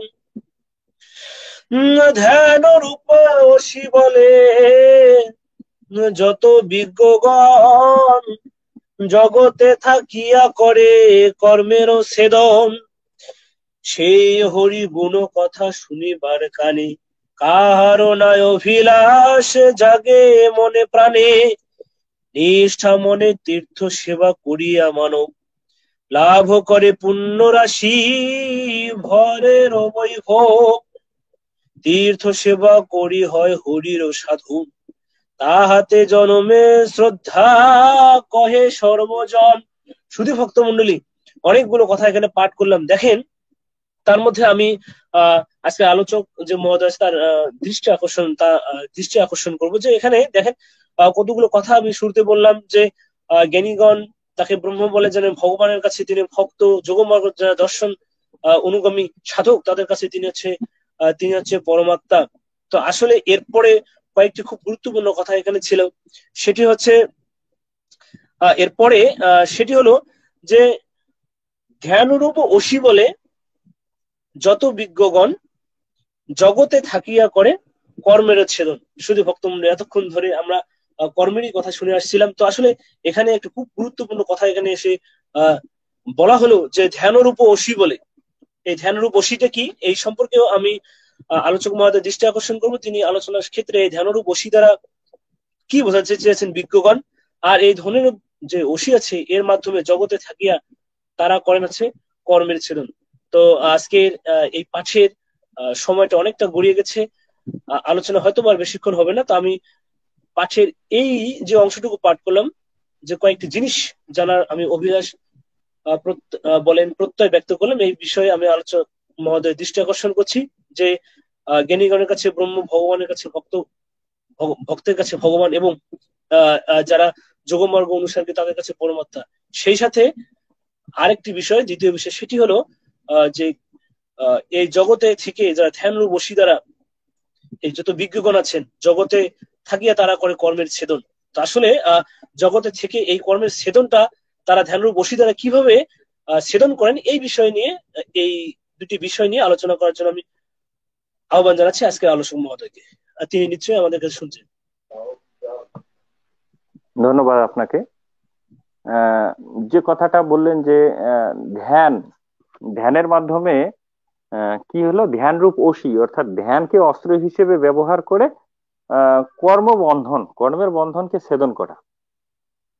এখানে ধ্যানকে বলা হয়েছে অসি শব্দ, অসি বা অস্ত্র সাদৃশ্য। আর একটা জিনিস যে ধ্যানরূপ অসি দ্বারা যে আমাদের মুনিগণ এনারা কি করতেছে, সকল কর্মের পরিসমাপ্তি ঘটাচ্ছে বা কর্মচ্ছেদন করতেছে, কর্মের ছেদন করছে। তো কর্মের ছেদন করছে। তো প্রথমে আসতে হবে যে ধ্যান শব্দটা কি, ধ্যান শব্দ দ্বারা কি বোঝায়? কোন বিষয়ের প্রতি একাগ্রতা বা একনিবিষ্ট হয়ে থাকা, আবিধানিক অর্থ হলো ধ্যান। আর প্রচলিত ভাবে আমরা সনাতন ধর্মাবলম্বীগণ যেটা আসলে বুঝি, ধ্যান বলতে বুঝি ওই যে একসঙ্গে একেবারে বসে থাকা, পদ্মাসনে বসে বা একবারে জ্ঞান মুদ্রা করে একবারে হয়ে গেছে, নির্বিকার হয়ে গেছে, এটাকে বুঝি। আসলে বুঝাটার মাঝেও সমস্যা নেই, বুঝাটার মাঝেও ঠিক আছে যে আসলে পদ্মাসনে বসে জ্ঞান মুদ্রার মাধ্যমে নিজের প্রাণায়াম ক্রিয়ার মাধ্যমে মনকে নিবিষ্ট করে ফেলে যখন মনের অস্তিত্ব বিলীন হয়ে যায়, সেটাকেই আসলে ধ্যান বলে। আর আবিধানিক অর্থে এটুকুকেই ধ্যান বলে। আসলে এই যে কি বলবো যে কালকে স্মৃতি রানী এবং রাধাদি যখন পাঠ করতেছিল, তখন তারা আসলে যোগ দর্শনের কথা বলছিল, পতঞ্জলের যোগ দর্শনের কথা বলছিল। আর এই যোগ দর্শনের মাধ্যমে এখানে ব্যাখ্যা করা হয়েছিল যে কিভাবে প্রাণ কর্মের মাধ্যমে আমাদের যে শরীরের যে স্টেশন গুলো আছে বা যে চক্রগুলো আছে বা যে গ্রন্থিগুলো আছে বা ডাক্তারি ভাষায় অনেকগুলো গ্ল্যান্ড আছে বডিতে, এই গ্ল্যান্ড গুলো ভেদ করে শ্বাস প্রশ্বাসকে ঊর্ধ্ব গতিতে নিয়ে যাওয়ার যে প্রক্রিয়া, সেই বিষয়টা আলোচনা করা হয়েছিল। তা আসলেই যখন একজন মানুষ এই যে ধ্যানের মাধ্যমে নিজেকে সমাধিস্থ অবস্থায় সমাধির পর্যন্ত নিয়ে যেতে পারবে, অথবা যতটুকু সম্ভব হয় বিশুদ্ধাক্ষর উপরে পর্যন্ত নিয়ে যেতে পারবে, আসলে তখনই সকল কর্মের যে বন্ধন সেটা আসলে মুক্ত হওয়া সম্ভব, মুক্ত হবে। এটাকেই এখানে ছন্দের মাধ্যমে বোঝানো হয়েছে যে একজন মানুষ এই যে ধ্যানকে অস্ত্র হিসেবে ব্যবহার করে কর্মের বন্ধন হতে মুক্ত হতে পারে। এতটুকুই বলবো। আর এখানে আরো যে কথাটা আপনি বললেন যে কারো কাছে পরমাত্মা, কারো কাছে তিনি ভগবান, ভক্তের কাছে ভগবান, হ্যাঁ, জ্ঞানীর কাছে পরমাত্মা, তারপরে যোগীর কাছে পরমাত্মা, তারপরে জ্ঞানীর কাছে ব্রহ্ম। আসলে যে যেভাবে আসলে ঈশ্বরের আরাধনা করেছেন সে সেভাবেই আসলে সর্বশক্তিমান পরম নিয়ন্তার একটা করে নাম দিয়েছেন। এক্ষেত্রে যেমনটি যে তার কাছে তেমন হতেই পারে। আসলে এখানে একটা জিনিস যদি আপনাদের সামনে শেয়ার করি, যারা সনাতন ধর্ম অবলম্বীগণ আজকে আমাদের সঙ্গে যুক্ত আছেন, যারা শুনতেছেন, তো এই জিনিসগুলো উপলক্ষ করে বিবেকানন্দকে কিন্তু খোঁটা দেয়া হয়েছিল আমেরিকাতে, যে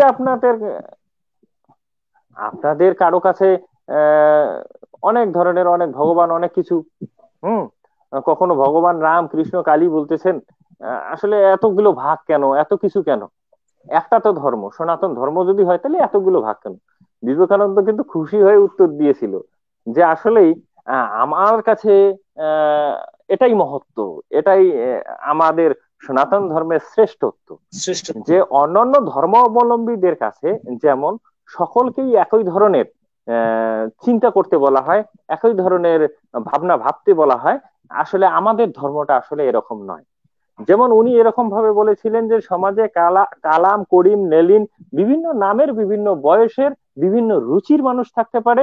তাদের যেমন শরীরটা বিভিন্ন রকম, কেউ কালো, কেউ ফর্সা, কেউ উঁচা, কেউ লম্বা, কেউ খাটো, এরকম যেমন বিভিন্ন ধরনের হয়ে থাকে, তাদের আসলে চিন্তা চেতনাটাও বিভিন্ন রকমের হয়ে থাকে। তো আমরা যদি সকল চিন্তা ভাবনার মানুষকে একই ধরনের পদ্ধতিতে চলতে বলি, একই ধরনের পোশাক পরতে বলি, তাহলে সেটা আসলে কষ্টসাধ্য বিষয় হয়ে দাঁড়াবে অনেকের কাছে। অনেকে আসলে মনে না চেলেও সেটা মানতে বাধ্য হবে। কিন্তু সনাতন ধর্মের এটাই বৈশিষ্ট্য বা বিশেষ সত্য যে আমরা সনাতন ধর্মে কাউকে জোর করে, জোরপূর্বক কোনো মতবাদ চাপিয়ে দেওয়া হয় না। যতক্ষণ না পর্যন্ত একজন মানুষ নিজে উপলব্ধি করবে এবং সেই উপলব্ধি করে সে সেভাবে ঈশ্বরের উপাসনা করবে। তো এটাই আসলে আমিও আজকে বলতে চাই যে আমাদের এটা শ্রেষ্ঠত্ব, যে কেউ জ্ঞানী, যে জ্ঞানী সে তার জ্ঞানের মাধ্যমে ঈশ্বরের আরাধনা করবেন, যে ভক্ত সে ভক্তির মাধ্যমে ঈশ্বরের আরাধনা করবেন, যে যোগী সে যোগের মাধ্যমে ঈশ্বরের আরাধনা করবেন। অর্থাৎ আপনার যেমন যেমন রামেন্দ্র বাবু মহাশয় আজকে আমাদের পাঠক, তিনি যেমন লাল একটা পাঞ্জাবি পরে আছেন, আমার যেমন পছন্দ আমি একটা শার্ট পরে আছি আকাশি রঙের। হ্যাঁ, হয়তো আমাদের আজকের অনুষ্ঠান পরিচালক কানাইলাল বাবু তিনি একটা গেঞ্জি পরে আছেন, সাদা গেঞ্জি। যার যেমনটি লাগে সে তেমন ধরনের পোশাক পরবে। আসলে আমাদের ধর্ম অবলম্বীদেরও বিষয়টা এরকম। আপনি জ্ঞানী তো আপনি জ্ঞানের মাধ্যমে ঈশ্বরের আরাধনা করবেন, আপনি ভক্ত তো আপনি ভক্তির মাধ্যমে করবেন, আপনি যোগী তো যোগের মাধ্যমে করবেন।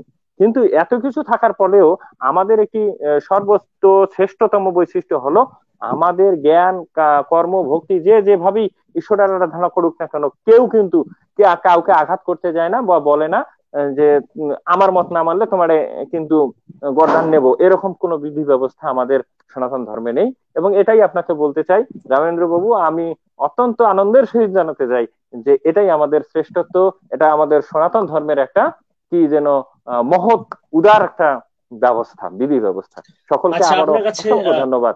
আমি আরেকটু আপনার সঙ্গে একটু অল্প একটু যুক্ত করতে চাচ্ছি, এইভাবে এটা জানতে চাচ্ছি, ঠিক যে আসলে এখানে একটা পর্যায়ে এখানে বলা হয়েছিল যে জ্ঞানই পরম তত্ত্ব, শাস্ত্রেরও বচন। তা আসলে আহ আহ, এখানে একটা প্রশ্ন দেখছি, অমল রয় ভগবানের এতগুলো নাম সম্পর্কে কি যেন বললেন। আসলে আহ সবচেয়ে বড় কথা হলো এখানে যে আলোচনার বিষয়টি এসেছে, সেটি হলো আমি অমল রয় মহাশয়কে আসলে বলবো, আসলে অনেক নাম বলতে এখানে যে বলা আছে যে আলোচনাগুলো হলো সেটি হচ্ছে ভক্তের কাছে ভগবান। তাহলে আমাদের ভগবান তার মানে হচ্ছে আমাকে অবশ্যই ভক্তকে, যে ভক্ত কারা সেটি সম্পর্কে জানতে হবে। তাহলে কেন তাদের কাছে ভগবান? আর যোগী যারা আছেন, যোগমার্গ যারা অনুসরণ করেন বা যারা অনুশীলন করেন, তাদের কাছে তিনি কি বলেন যে পরমাত্মা। তাহলে তাহলে কিন্তু আমাকে পরমাত্মা যোগীর কাছে, তার মানে আমাকে যোগ যে সাধনা করেন তাহলে ওই মার্গের যে যে উচ্চ মার্গের যে ওখানকার যে মার্গের যে কথাটা বলা আছে সেটা সম্পর্কে আমাদের কিন্তু আগে জানতে হবে। তাহলেই কিন্তু আমরা বুঝতে পারবো কেন যোগীর কাছে হচ্ছে পরমাত্মা, ভক্তের কাছে ভগবান, এবং তিনি জ্ঞানী, যারা জ্ঞানী তাদের কাছে আছে ব্রহ্ম। তাহলে হচ্ছে তারা তারা জ্ঞানী, প্রকৃত জ্ঞানী। তখনই কিন্তু আমরা এই প্রভেদ গুলো, যে নামগুলোর কথাগুলো আছে এগুলো সম্পর্কে কিন্তু জানতে হবে। তার আগে, এই নামগুলো জানার আগে অবশ্যই জ্ঞানী ভক্ত সম্পর্কে জানতে হবে, জানতে হবে আহ ভক্ত সম্পর্কে, সেই সাথে জানতে হবে কাদেরকে আমরা যোগমার্গ অনুসারী বলবো তাদেরকে। তাহলেই এই যে ভগবান, ব্রহ্ম এবং কি বলা হচ্ছে পরমাত্মা, এই যে নামগুলো এগুলো সম্পর্কে আমরা জানতে পারবো। আলোচনা আমি আজকের রামেন্দ্র অনুষ্ঠানে সঞ্চালক মহাশয়কে আমি মহোদয়ের দৃষ্টি আকর্ষণ করছি। আচ্ছা, রামেন্দ্র মহাশয়কে আমি অনুরোধ জানাচ্ছি যে আসলে আমরা আসলে আর বেশিক্ষণ আমরা আলোচনা চালিয়ে নিব না, অনেক সময় হয়ে গেছে, অতিক্রান্ত করেছি, প্রায় 1 ঘন্টা পার হয়ে গেছে। তো যা হোক, এই মুহূর্তে আমরা চাচ্ছি যে আপনার কাছ থেকে একটু আমরা ভক্তি গীতি বা ভজন গীতি একটু শুনি। তো রামেন্দ্র মহাশয়কে আমি একটু মানে একটা সঙ্গীত পরিবেশন করার জন্য অনুরোধ করছি। আর এই মুহূর্তে আমরা অনেক কমেন্ট পেয়েছি ইতিমধ্যে, আপনাদের কমেন্টগুলো সত্যি আমাদেরকে উৎসাহ দিচ্ছে যে আপনারা শুনছেন আমাদের অনুষ্ঠান যুক্ত থেকে। তো যা হোক, এই মুহূর্তে একজন কমেন্ট করেছেন, অনেক লম্বা একটা কমেন্ট, ধনপতি রয় দাদা কমেন্ট করেছেন, জানতে ইচ্ছে করছে সনাতনী সংঘের নামের শেষে গোত্র পরিচয় তুলে দেওয়া হয়েছে, কেউ রায়, সেন, দাসী ইত্যাদি ব্যবহার করছে না। পুরুষদের ক্ষেত্রে শুধু কুমার, নারীদের ক্ষেত্রে রানী করেছেন। ধরে নেওয়া হলো বর্ণপ্রথা জন্মেই শেষ, কিন্তু বিয়ে দেওয়ার সময় ক্ষত্রিয় প্লাস ক্ষত্রিয় প্রাধান্য দিচ্ছেন কেন? এটা অনুচিত বর্ণ বৈষম্য নয়?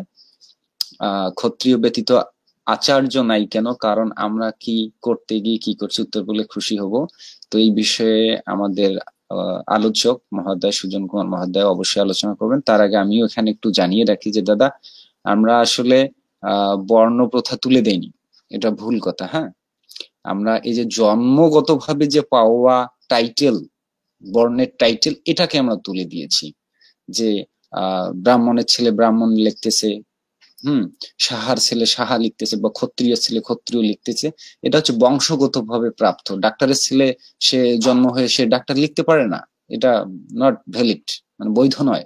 তো ঠিক বর্ণপ্রথাটাও তেমন। তো বর্ণপ্রথার ব্যাপারে ভগবান শ্রীকৃষ্ণ স্বয়ং নিজে গীতাতে উল্লেখ করেছেন, আমি 4 প্রকার বর্ণ সৃষ্টি করিয়াছি, তবে সেটা গুণ ও কর্মের ভিত্তিতে। ঠিক আছে, তো সেই সূত্রে আমরা সেই বর্ণপ্রথাটাকে এখনো জিয়ে রেখেছি। সেই জন্য আমরা নামের শেষে যে লিখিত বর্ণ, যেটা বর্ণ প্রকাশ করে, সেই শব্দটুকু আমরা বাদ দিয়েছি। আমরা গুণ ও কর্মের মাধ্যমে সেই বর্ণের বিভাগগুলো স্থান করতে চাই। তাই জন্মভাবে বিভিন্ন বংশে যারা জন্মগ্রহণ করে সেই অনুযায়ী এটা তুলে দিয়ে রানী কুমার এগুলো ব্যবহার করা, এটা তো আসলে বর্ণ প্রথার প্রকাশক নয়, এটা জাস্ট নামের টাইটেল বা নামকে সৌন্দর্য প্রকাশ করার জন্য যতটুকু দেওয়া হয়, উপমা বলা যেতে পারে এরকম খানিকটা। হ্যাঁ, আর আপনি একটা প্রশ্ন করে, দুইটা প্রশ্ন করছেন আরো, যে আমরা বিয়ের সময়, অথচ বিয়ের সময় আমরা ক্ষত্রিয় ক্ষত্রিয় কেন দেখি, এটা একদম আপনি ভুল তথ্য বলেছেন। যে ক্ষত্রিয় ক্ষত্রিয় না, আমাদের সনাতন ধর্মের সনাতনী সঙ্গের যারা সদস্য রয়েছেন, আপনি খেয়াল করবেন যে ক্ষত্রিয় শিলের মেয়েকে বিয়ে করছে, সাহার মেয়েকে বিয়ে করছে, সাহার মেয়ের সঙ্গে আবার সেনের মেয়ের বিয়ে হচ্ছে। বহু বহু উদাহরণ রয়েছে। এখানে আমাদের ক্ষত্রিয় থেকে ক্ষত্রিয় বিয়ে করতে হবে, ব্রাহ্মণ থেকে ব্রাহ্মণই বিয়ে করতে হবে, এটা মোটেই ইনভ্যালিড কথা এবং ভুয়া তথ্য দিয়েছেন আপনি। আর আমাদের তো সনাতনী সঙ্গের 6টি ফরম্যাট, উদ্দেশ্যের প্রথম একটি উদ্দেশ্যই হচ্ছে যে আমরা একটি প্ল্যাটফর্ম, ধর্ম বর্ণ গোত্র এগুলো নির্বিশেষে আমরা একটা প্ল্যাটফর্মে এসে সবাই আমরা সেই মুখ্যের উদ্দেশ্যে সাধন করব। ঠিক আছে, আপনি খেয়াল করে দেখবেন অথবা খোঁজ নিয়ে দেখবেন যেটা আপনি যে তথ্য দিয়েছেন এটা সঠিক নয়। আর একটা বলেছেন এটা অনুচিত, তারপরে বলেছেন যে ক্ষত্রিয় ব্যতীত আচার্য নেই কেন, এটাও একটা ভুল তথ্য। আপনি যদি কোনো ছোট বর্ণের হন, বৈশ্য শূদ্র, সে কিন্তু আপনিও যদি সেই গুণগুলো ব্রাহ্মণত্ব গুণ লাভ করে এসে আমাদের সনাতনী সঙ্গে সদস্য হন, আমরা আপনাকে আচার্য দেব। এটার যদি আপনি মানে প্রমাণ দেখতে চান, আপনি খোঁজ করে নিতে পারেন। আমাদের এখানে আচার্য মানে আচার্য ছেলেকে আচার্য দিব এমনটা নয়, বা যার টাকা বেশি আছে তাকে আচার্য দিব এমনটা নয়, বরং অনেক কোটিপতি বা অনেক সম্ভ্রান্ত পরিবারের লোক হলেও তাকে আমরা আচার্য পদ দেই না। তার সেই আচার্য লাভের জন্য তার সেই গুণগুলো অবশ্যই থাকতে হবে, এটা হচ্ছে ফার্স্ট প্রায়োরিটি। এবং প্রত্যেকটা আচার্য হওয়ার আগে আমাদের এখানে রুলস থাকে যে তাকে 2 বছর আমাদের মনিটরিং এ থাকতে হয়, আমাদের গবেষক পরিষদের মনিটরিং এ থাকতে হয়। তার যে আসলেই তার যে সেই গুণগুলো আছে কিনা সেটা গভীরভাবে পর্যবেক্ষণ করা হয়। এবং মনে করতে পারেন যে সিআইডি যেভাবে ইয়া চালায় ইনফরমেশন, ঠিক ওইভাবে আমাদের মনিটরিং করা হয় আচার্যদের। তারপরে যখন গবেষক পরিষদ উপদেষ্টা পরিষদ মনে করেন যে হ্যাঁ ওনাকে আচার্য দেয়া হয়, তবেই কিন্তু দেয়া হয়। এখানে চাইলেও আচার্য হতে হাত দেওয়া হলে এমনটা কিন্তু নয় দাদা। তো যাই হোক, আশা করি আপনি হয়তো ভুল তথ্য পেয়েছেন বা জানার আপনার কিছুটা ঘাটতি রয়েছিল, তা আমি দিলাম। তারপর আমি এই বর্ণ বিষয়ে যদি কিছু বলেন আমাদের আলোচক মহোদয়, তো আমি খুশি হব। তো দাদাকে অসংখ্য ধন্যবাদ। আপনি অবশ্যই কমেন্ট করবেন, আপনার কমেন্ট আসলে আমাদেরকে অনুষ্ঠানটিকে প্রাণবন্ত করে তুলছে। আমরা খুবই উৎসাহ পাচ্ছি এবং অনুপ্রেরণা পাচ্ছি। তো আমি রামেন্দ্র মহাশয়কে একটু ভজন গীতি বা ভক্তি গীতি শোনানোর জন্য অনুরোধ জানাচ্ছি, কারণ দর্শক শ্রোতা আমাদের অনেকক্ষণ থেকে শুনছেন আমাদের সঙ্গে, তাদের একটু আমরা প্রফুল্ল রাখতে চাই এই মুহূর্তে। ধন্যবাদ জানাচ্ছি আজকের অনুষ্ঠানের উপস্থাপককে, তিনিও আমাদের মাঝে তথ্যমূলক সেই সাথে তত্ত্বমূলক দুটি বলা যায় একজন প্রশ্ন করেছেন, সেই সম্পর্কে জানেন। এর মাধ্যমে আমরা অনেক প্রশ্নের উত্তর আমরা নতুন করে আমাদের সামনে উঠে আসলো, যদিও অনেকের মনে এই প্রশ্নগুলো থাকে, সেই প্রশ্ন থেকে কিছু কথা উঠে আসলো। তো আসলে সময় অনেক গভীর হয়েছে, রাত্রি অনেক গভীর হয়েছে, প্রায় 1.5 ঘন্টার কাছাকাছি চলে গেছি আমরা। তো আসলে কথা বাড়াবো না, আমাকে বলা হয়েছে একটি ভজন সঙ্গীত জাতীয় কিছু বলার জন্য, পরিবেশন করার জন্য। আমি খুব সংক্ষিপ্ত ভাবে 2টি লাইন এভাবে আপনাদের গেয়ে শোনানোর চেষ্টা করছি। যেহেতু ভগবানের শ্রীহরির গুণকীর্তন মাহাত্ম্যর কথা আজকে পাঠের মধ্যে চলে আসছে, আলোচনা হয়েছে, সেই সাথে বেশিরভাগ কথাগুলো হয়েছে কর্ম নিয়ে। তো আসলেই যেহেতু এই কর্ম নিয়ে কথাগুলো হয়েছে, কর্ম সম্পর্কেই দুটি লাইন আমি গিয়ে শোনানোর চেষ্টা করছি এভাবে। এমন মানব জমিন রইল পতিত, আবাদ করলে ফুল তো সোনা। এমন মানব জমিন রইল পতিত, আবাদ করলে ফুল তো সোনা। মন রে কৃষি কাজ জানো না, মন রে কৃষি কাজ জানো না। সুধীবৃন্দ, এই যে আমাদের মানব জীবন, এটাকে কি বলা হচ্ছে? এই যে মানব জমিন, আমাদের জীবন, এটাকে বলা হচ্ছে যে এমন মানব জমিন রইল পতিত, আবাদ করলে কি ফলতো সোনা। এই মানব জমিন আবাদ করলে, এই যে পতিত অবস্থায় আছে, কি ধরনের সোনা ফলবে সেটি আপনাদের বিবেচ্য বিষয়। আর এমন মানব জমিন রইল পতিত, আবাদ করলে ফলতো সোনা, মনের কৃষি কাজ জানো না। আসলে মানব জমিন বলতে কি বোঝানো হয়েছে, কি আবাদ করতে বলা হয়েছে, কি আবাদ করলে ফসল, কোন সোনা ফসল ফলবে, এটা সম্পর্কে আমাদেরকে জানতে হবে। মনের কৃষি কাজ জানো না, এই কৃষি কাজ বলতে কোন কৃষি কাজের কথা বলা হয়েছে সেটি দিকেও আমাদেরকে একটু নজর দিতে হবে। তো সেজন্যই আহ গায়ক অনেক সময় এভাবে বলে থাকেন যে সময় গেলে সাধন হবে না, সময় গেলে, সময় গেলে সাধন হবে না। অসময়ে কৃষি করে মিছামিছি খেটে মরে, অসময়ে কৃষি করে মিছামিছি খেটে মরে। গাছ যদিও হয় বীজের জোরে, ফল ধরে না তাতে, ফল ধরে না। সময় গেলে সাধন হবে না, সময় গেলে, সময় গেলে সাধন হবে না। ওম শান্তি। আলোচক মহোদয়ের দৃষ্টি আকর্ষণ করছি।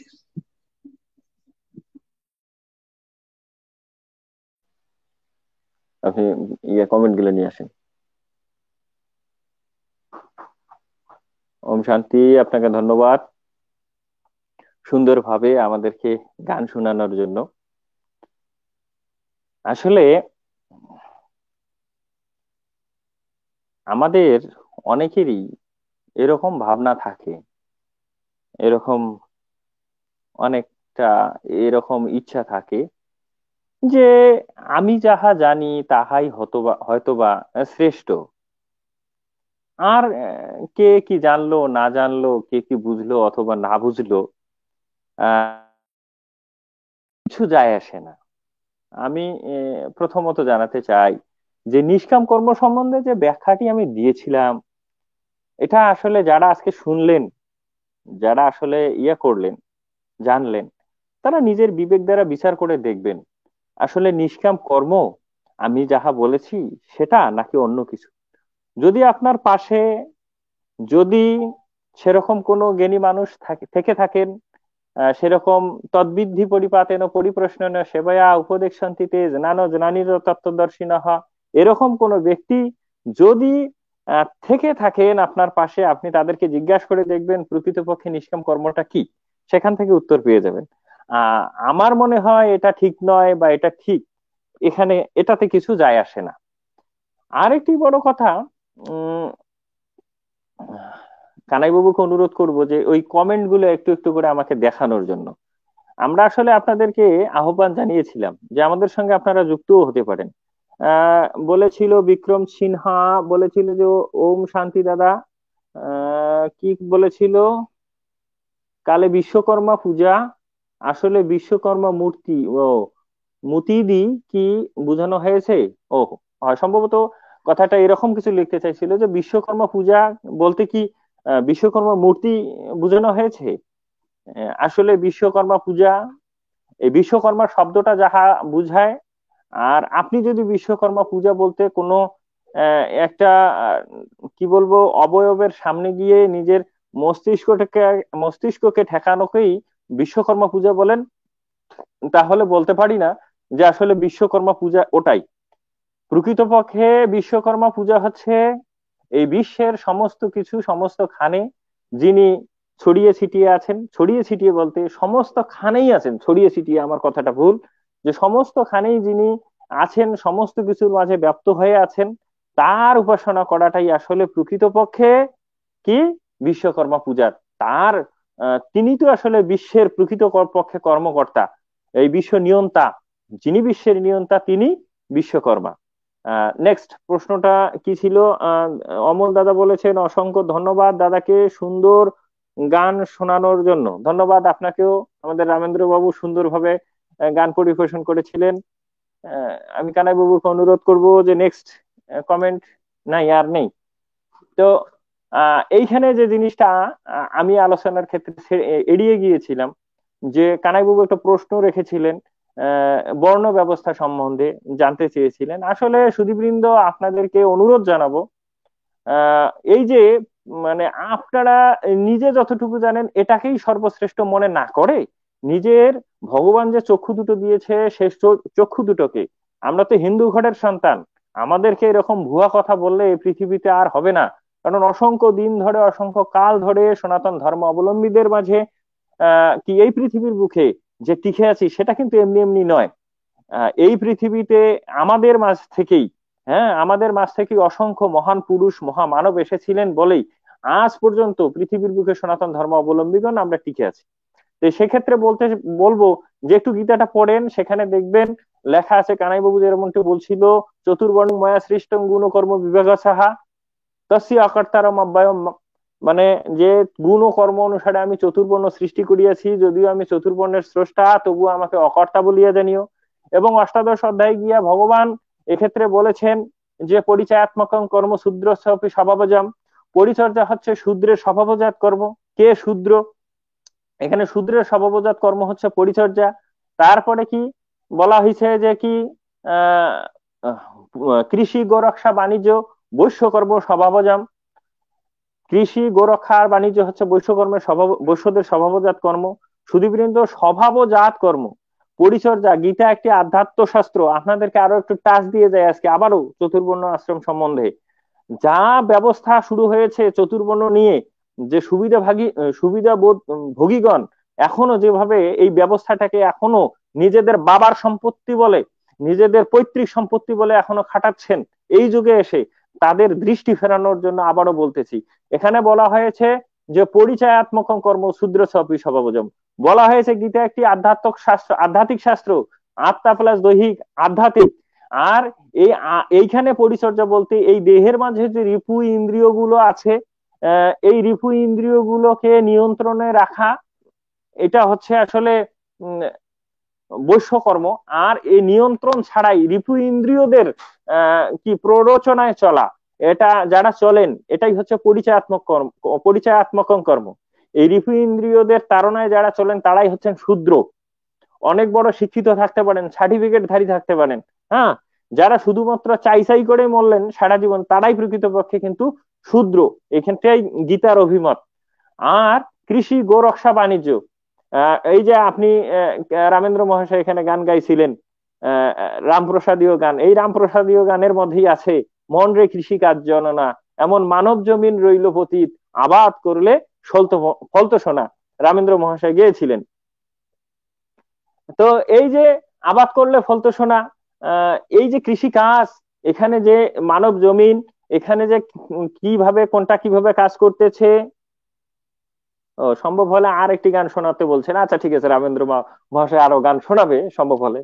তো আমি যে এই যে কৃষিকাজ এখানে যে কিভাবে প্রাণ কর্ষণ করতেছে, কিভাবে চলাচল করতেছে, এটাকে প্রকৃতপক্ষে জানাটা হচ্ছে কৃষিকাজ এবং সেভাবে করাটাই কৃষিকাজ।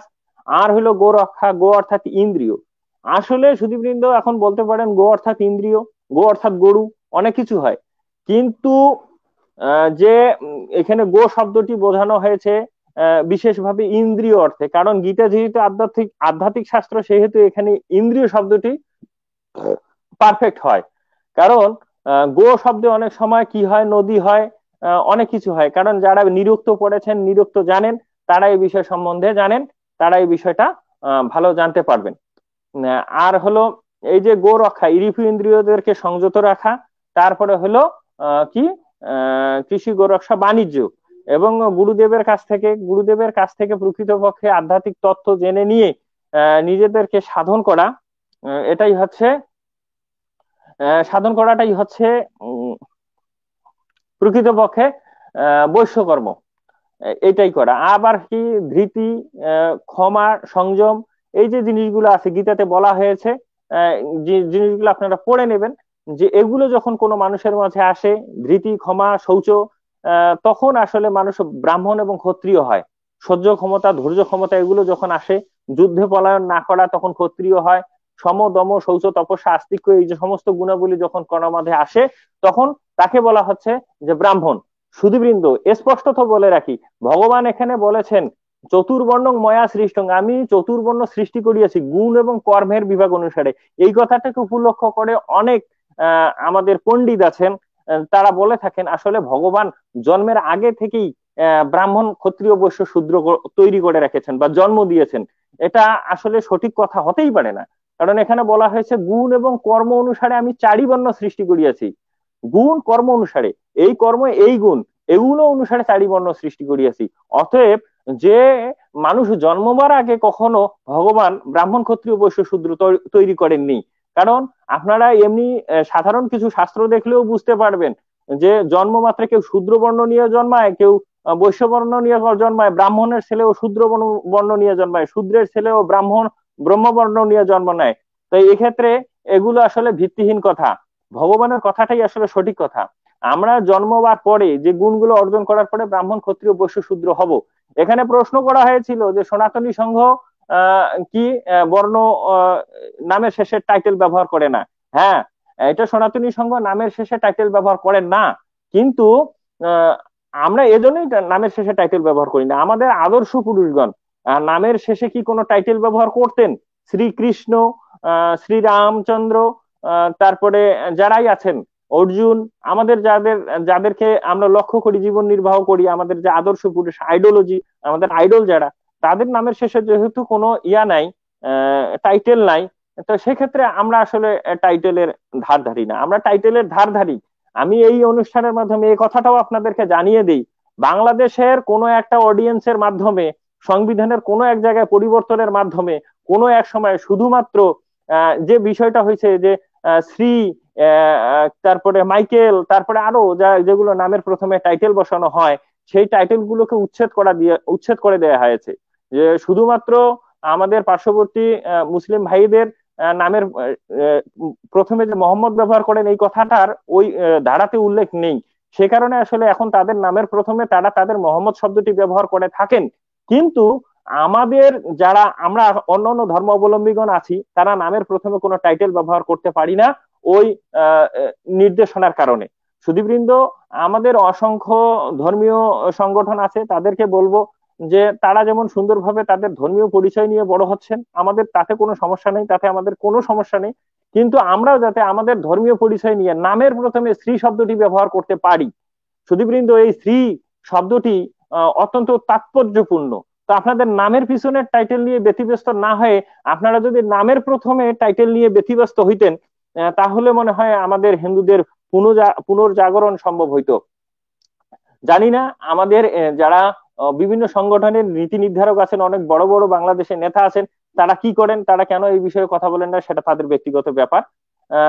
আরো একটি বিষয় বলতে চাই, সনাতনী সংঘ আসলে ক্ষত্রিয় ছাড়া কাউকে আচার্য দেয় না। এটা একটা ভ্রান্ত, একটা ভুয়া ধারণা।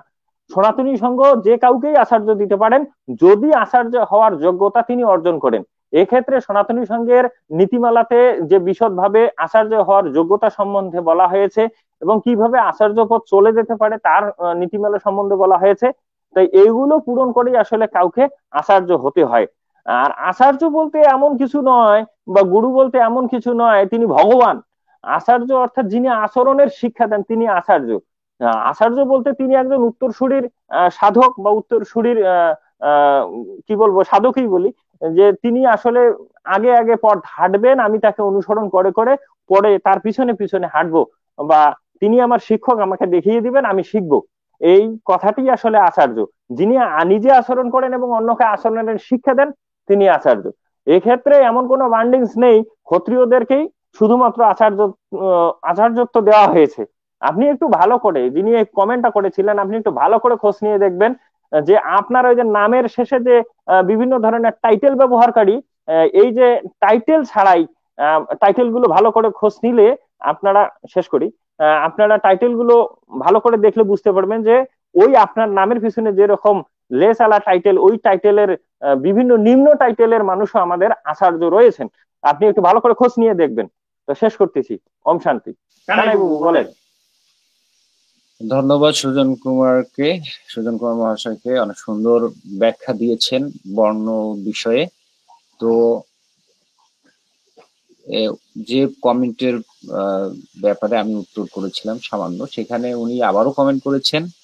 উনি এখনকার কমেন্টে যেটা লিখেছেন, পূর্বোক্ত কথার উত্তরে অজানার বহিঃপ্রকাশ মনে হয়েছে। প্রচার প্রসার ভালো, কিন্তু সংকর কট্টর হলে ধর্মের অনুরক্তদের বিভ্রান্ত ঘটে। আমি জানি না আমার কথার মধ্যে কি অজানার প্রকাশ রয়েছে। আমি ওনাকে যথেষ্ট বোঝানোর চেষ্টা করেছি, সম্ভবত উনি তাহলে বুঝতে পারেননি আমার কথাটা, সেই জন্য দুঃখিত। তবে ধনপতি রয় দাদাকে ওনাকে আমি একটা প্রশ্ন রাখতে চাই। আপনি যে এই যে রায়, বর্মন, সাহা, চট্টোপাধ্যায়, চক্রবর্তী, এইসব নিয়ে আপনি প্রশ্ন করলেন, আমি হয়তো এখানে আসলে বিতর্ক করার জায়গা নয় এটা, আজকে আমরা আলোচনায় এসেছি, তারপরও আপনি যেভাবে আক্রমণাত্মক প্রশ্ন করছেন তাতে মনে হচ্ছে যে আপনি বিতর্কই করতে চাচ্ছেন। সেই জন্য আপনার কাছে আমি যে এখানে আমাদের সঙ্গে এখনো অনেক শ্রোতা রয়েছেন, সুদীপবৃন্দু রয়েছেন গভীর রাত পর্যন্ত, তাদের সামনেই আপনাকে একটি প্রশ্ন রাখছি যে আপনার নামের শেষে রায় লিখেছেন অনেক গর্বের সহিত, কিন্তু আপনার নামের প্রথমে যে শ্রী নাই, এটা কি আপনি জানেন? তো আপনার তো লজ্জা হওয়া উচিত যে যেদিন শ্রী আপনি উঠে দিলেন সেদিন তো কোনো কথা বললেন না, একটু রাষ্ট্রীয় আন্দোলন করলেন না, ধর্মীয় আন্দোলন করলেন না, বা এই ব্যাপারেও তো এখানে প্রশ্ন করলেন না শ্রী, অথচ রায় সুন্দরভাবে গর্বের সহিত রাখছেন। কিন্তু এই যে ক্ষত্রিয়ত্ব পেলেন তার কি প্রমাণ আছে? এখন একটা শীল, একটা, আমি জানি না, আপনাকে একটু এখানে বলে রাখি এবং দর্শক শ্রোতা মন্ডলীদেরকেও আমি জানিয়ে রাখি। ভারতে এক ঘটনা ছিল, আমি আমার গুরুদেবের মুখ থেকে শুনেছি।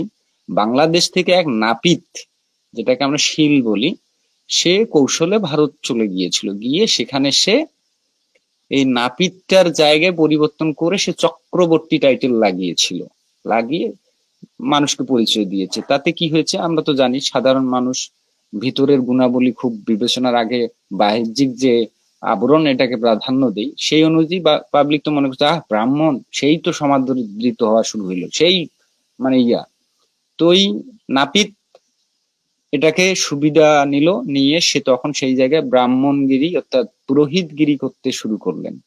বেশ নাম ডাক, অর্থ ইনকাম করা শুরু করেন, সম্মান পাচ্ছেন, সেই মজা। হ্যাঁ, তো কোনো এক সময় তারও মানে বিবাহ হবে আর কি ওখানে।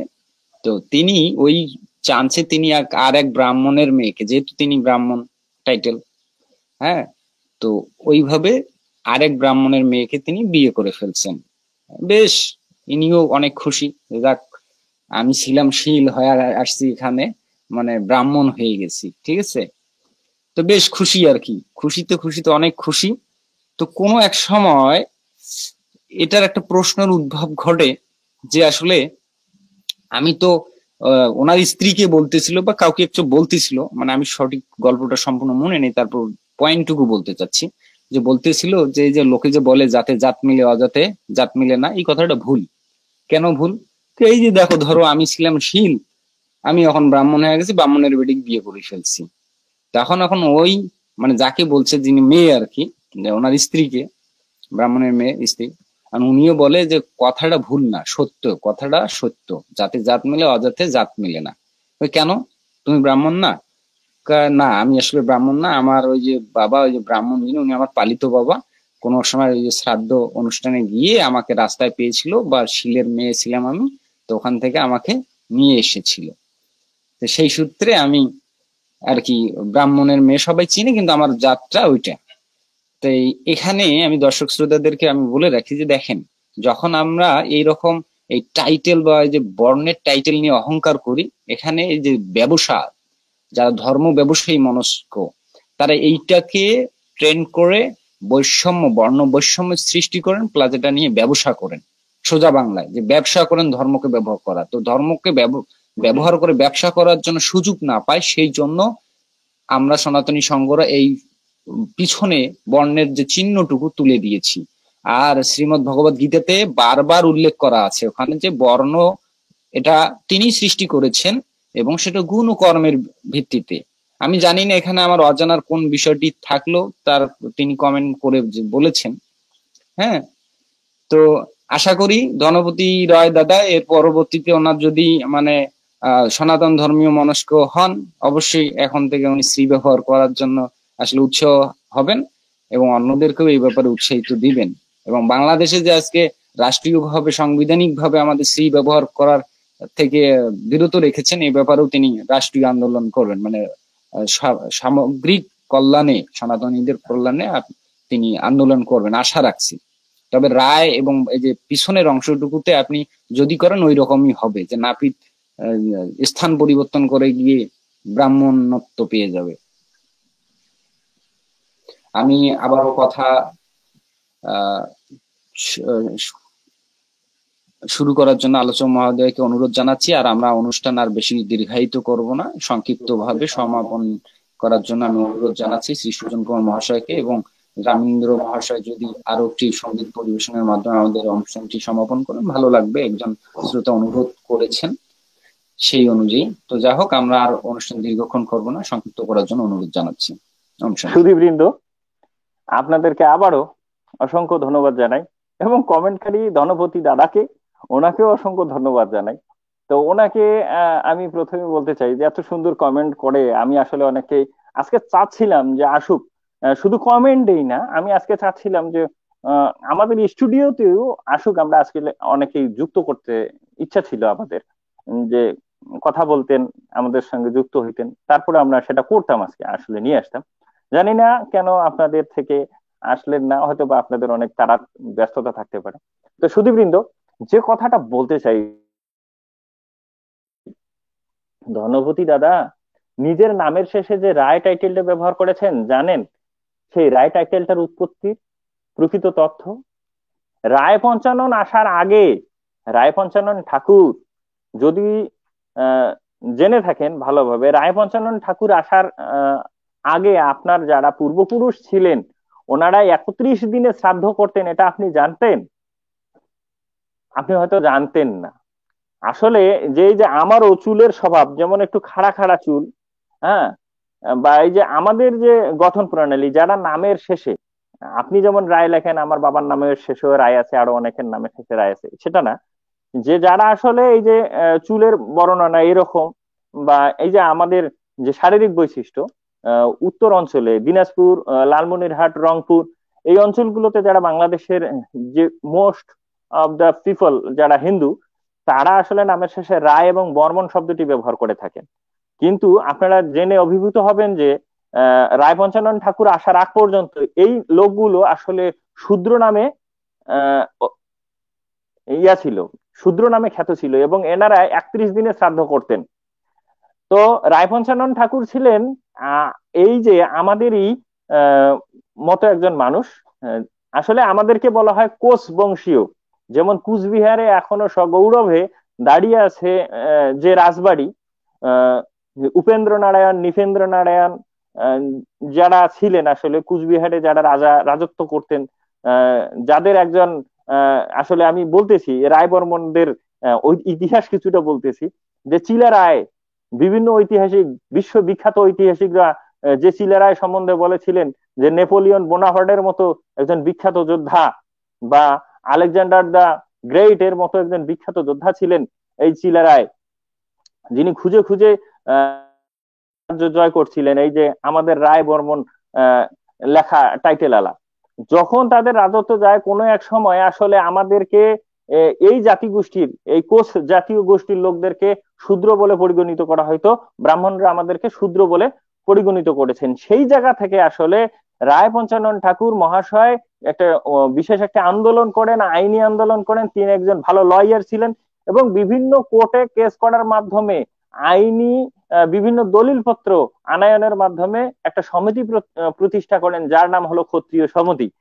আর তিনি তার এই ক্ষত্রিয় সমিতি যখন আন্দোলন করেছিলেন, সেই থেকে আপনি আসলে এই যে নামের শেষে রায় বর্মন শব্দটি ব্যবহার করতেছিলেন। মনে রাখবেন যে আপনিও কোনো একদিন শূদ্রে পতিত ছিলেন, যতদিন না পর্যন্ত রায়পঞ্চানন ঠাকুর মহাশয় এসেছিলেন।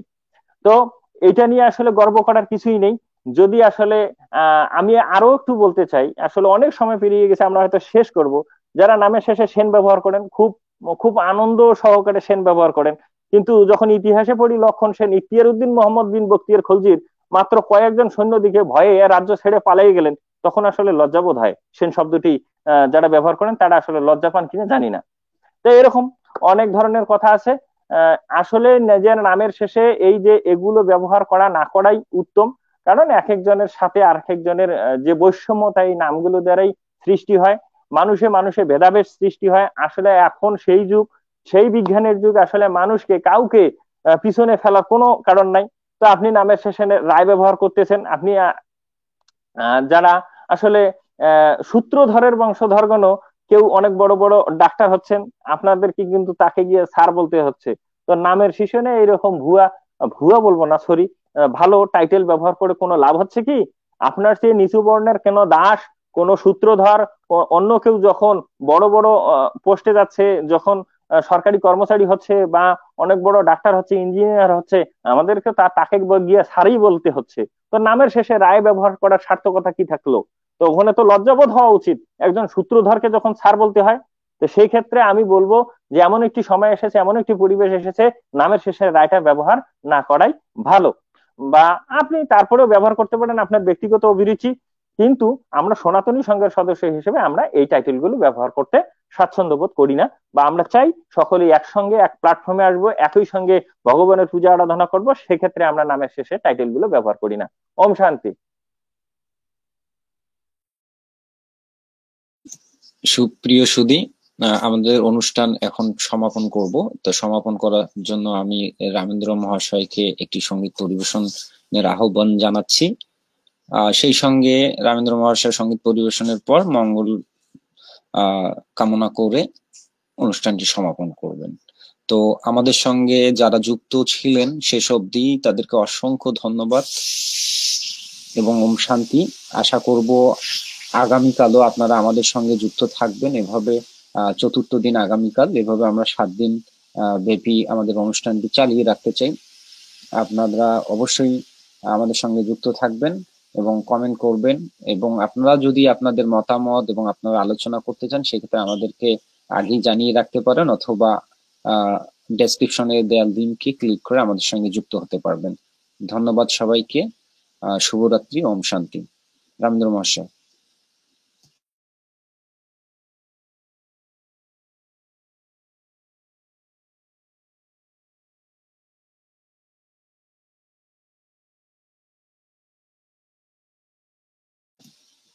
দুঃখিত রামেন্দ্র মহাশয়, আমি শুনতে পাচ্ছি না আপনার কথা।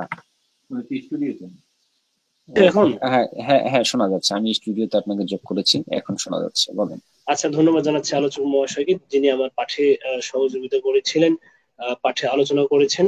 সেই সাথে আজকের অনুষ্ঠানের উপস্থাপক মহোদয়কে, যিনি আমাদের সার্বিক তত্ত্বাবধায়ক ছিলেন, তাকেও অসংখ্য ধন্যবাদ জানাচ্ছি। আপনাকেও অসংখ্য ধন্যবাদ। আপনি আপনার ব্যস্ত সময়টুকু আমাদেরকে দিয়েছেন, এবং আলোচক মহোদয় শ্রী সুজন কুমার মহাশয়, আপনাকেও অসংখ্য ধন্যবাদ যে আপনারা উভয়ই সময় দিয়েছেন অনুষ্ঠানে। আর সত্যি আপনাদের জন্য কৃতজ্ঞ। তো দর্শক শ্রোতাও আমাদেরকে সময় দিয়েছেন, অনেক গভীর রাত, অনেক সময় দিয়েছেন। সবাইকে আন্তরিক শুভেচ্ছা, অভিনন্দন। ওম শান্তি। আচ্ছা, ওম শান্তি জানাচ্ছি। সেই সাথে আমিও দর্শক শ্রোতা বৃন্দকে জানাচ্ছি যারা এতক্ষণ ধরে আমাদের সাথে ছিলেন।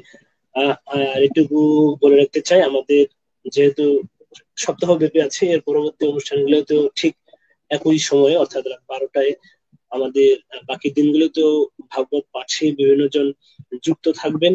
আপনাদের আহ্বান থাকবে আপনারাও বাকি অনুষ্ঠানগুলো আমাদের সাথেই থাকবেন, এই আশাবাদ ব্যক্ত রাখছি। এতক্ষণ ধরে এত রাত পর্যন্ত আমাদের থাকার জন্য আরেকবার কৃতজ্ঞতা জানাচ্ছি। তা আসলে সঙ্গীত বলার মতো সময়টা অনেকটা পেরিয়ে গেছে, তারপরে যেহেতু আহ্বান ছিল আমি দুটি লাইন বলে শেষ করবো এইভাবে। জাগজমকে করলে পূজা, অহংকার হয় মনে মনে। জাগজমকে করলে পূজা, অহংকার হয় মনে মনে। তুমি লুকিয়ে তারে করবে পূজা, জানবে না রে জগৎ জনে। তুমি লুকিয়ে তারে করবে পূজা, জানবে না রে জগৎ জনে। মন তোর এত ভাবনা কেনে, মন তোর এত ভাবনা কেনে। শুধুবিন্দু সকলকে জানাচ্ছি অসংখ্য ধন্যবাদ এবং কৃতজ্ঞতা এতক্ষণ ধরে আমাদের থাকার জন্য। সর্বশেষ ভগবানের কাছে প্রার্থনা জানাচ্ছি, সর্বে ভবন্তু সুখিনা, সর্বে সন্তু নিরাময়া, সর্বে ভদ্রাণি পশ্যন্তু, মা কশ্চিৎ দুঃখ ভাগ ভবেৎ। জগতের সকলেই সুখী হোক, সকলেই নিরোগ হোক, সকলেই মঙ্গল লাভ করুক, কেউ যেন দুঃখ সাগরে পতিত না হয়। আর এই পৃথিবীর ব্যস্ততম সময়ে সকলেই যে মহামারী চলছে সেখান থেকে সকলেই বিস্তার হোক, ভগবান সকলের কৃপা দৃষ্টি করুক, সকল এর মঙ্গল হোক, বিশ্বের মঙ্গল হোক, এই কামনায় আজকে এখানে অনুষ্ঠান শেষ করছি। সকলকে আবার আন্তরিক শ্রদ্ধা এবং অভিনন্দন। ওম শান্তি।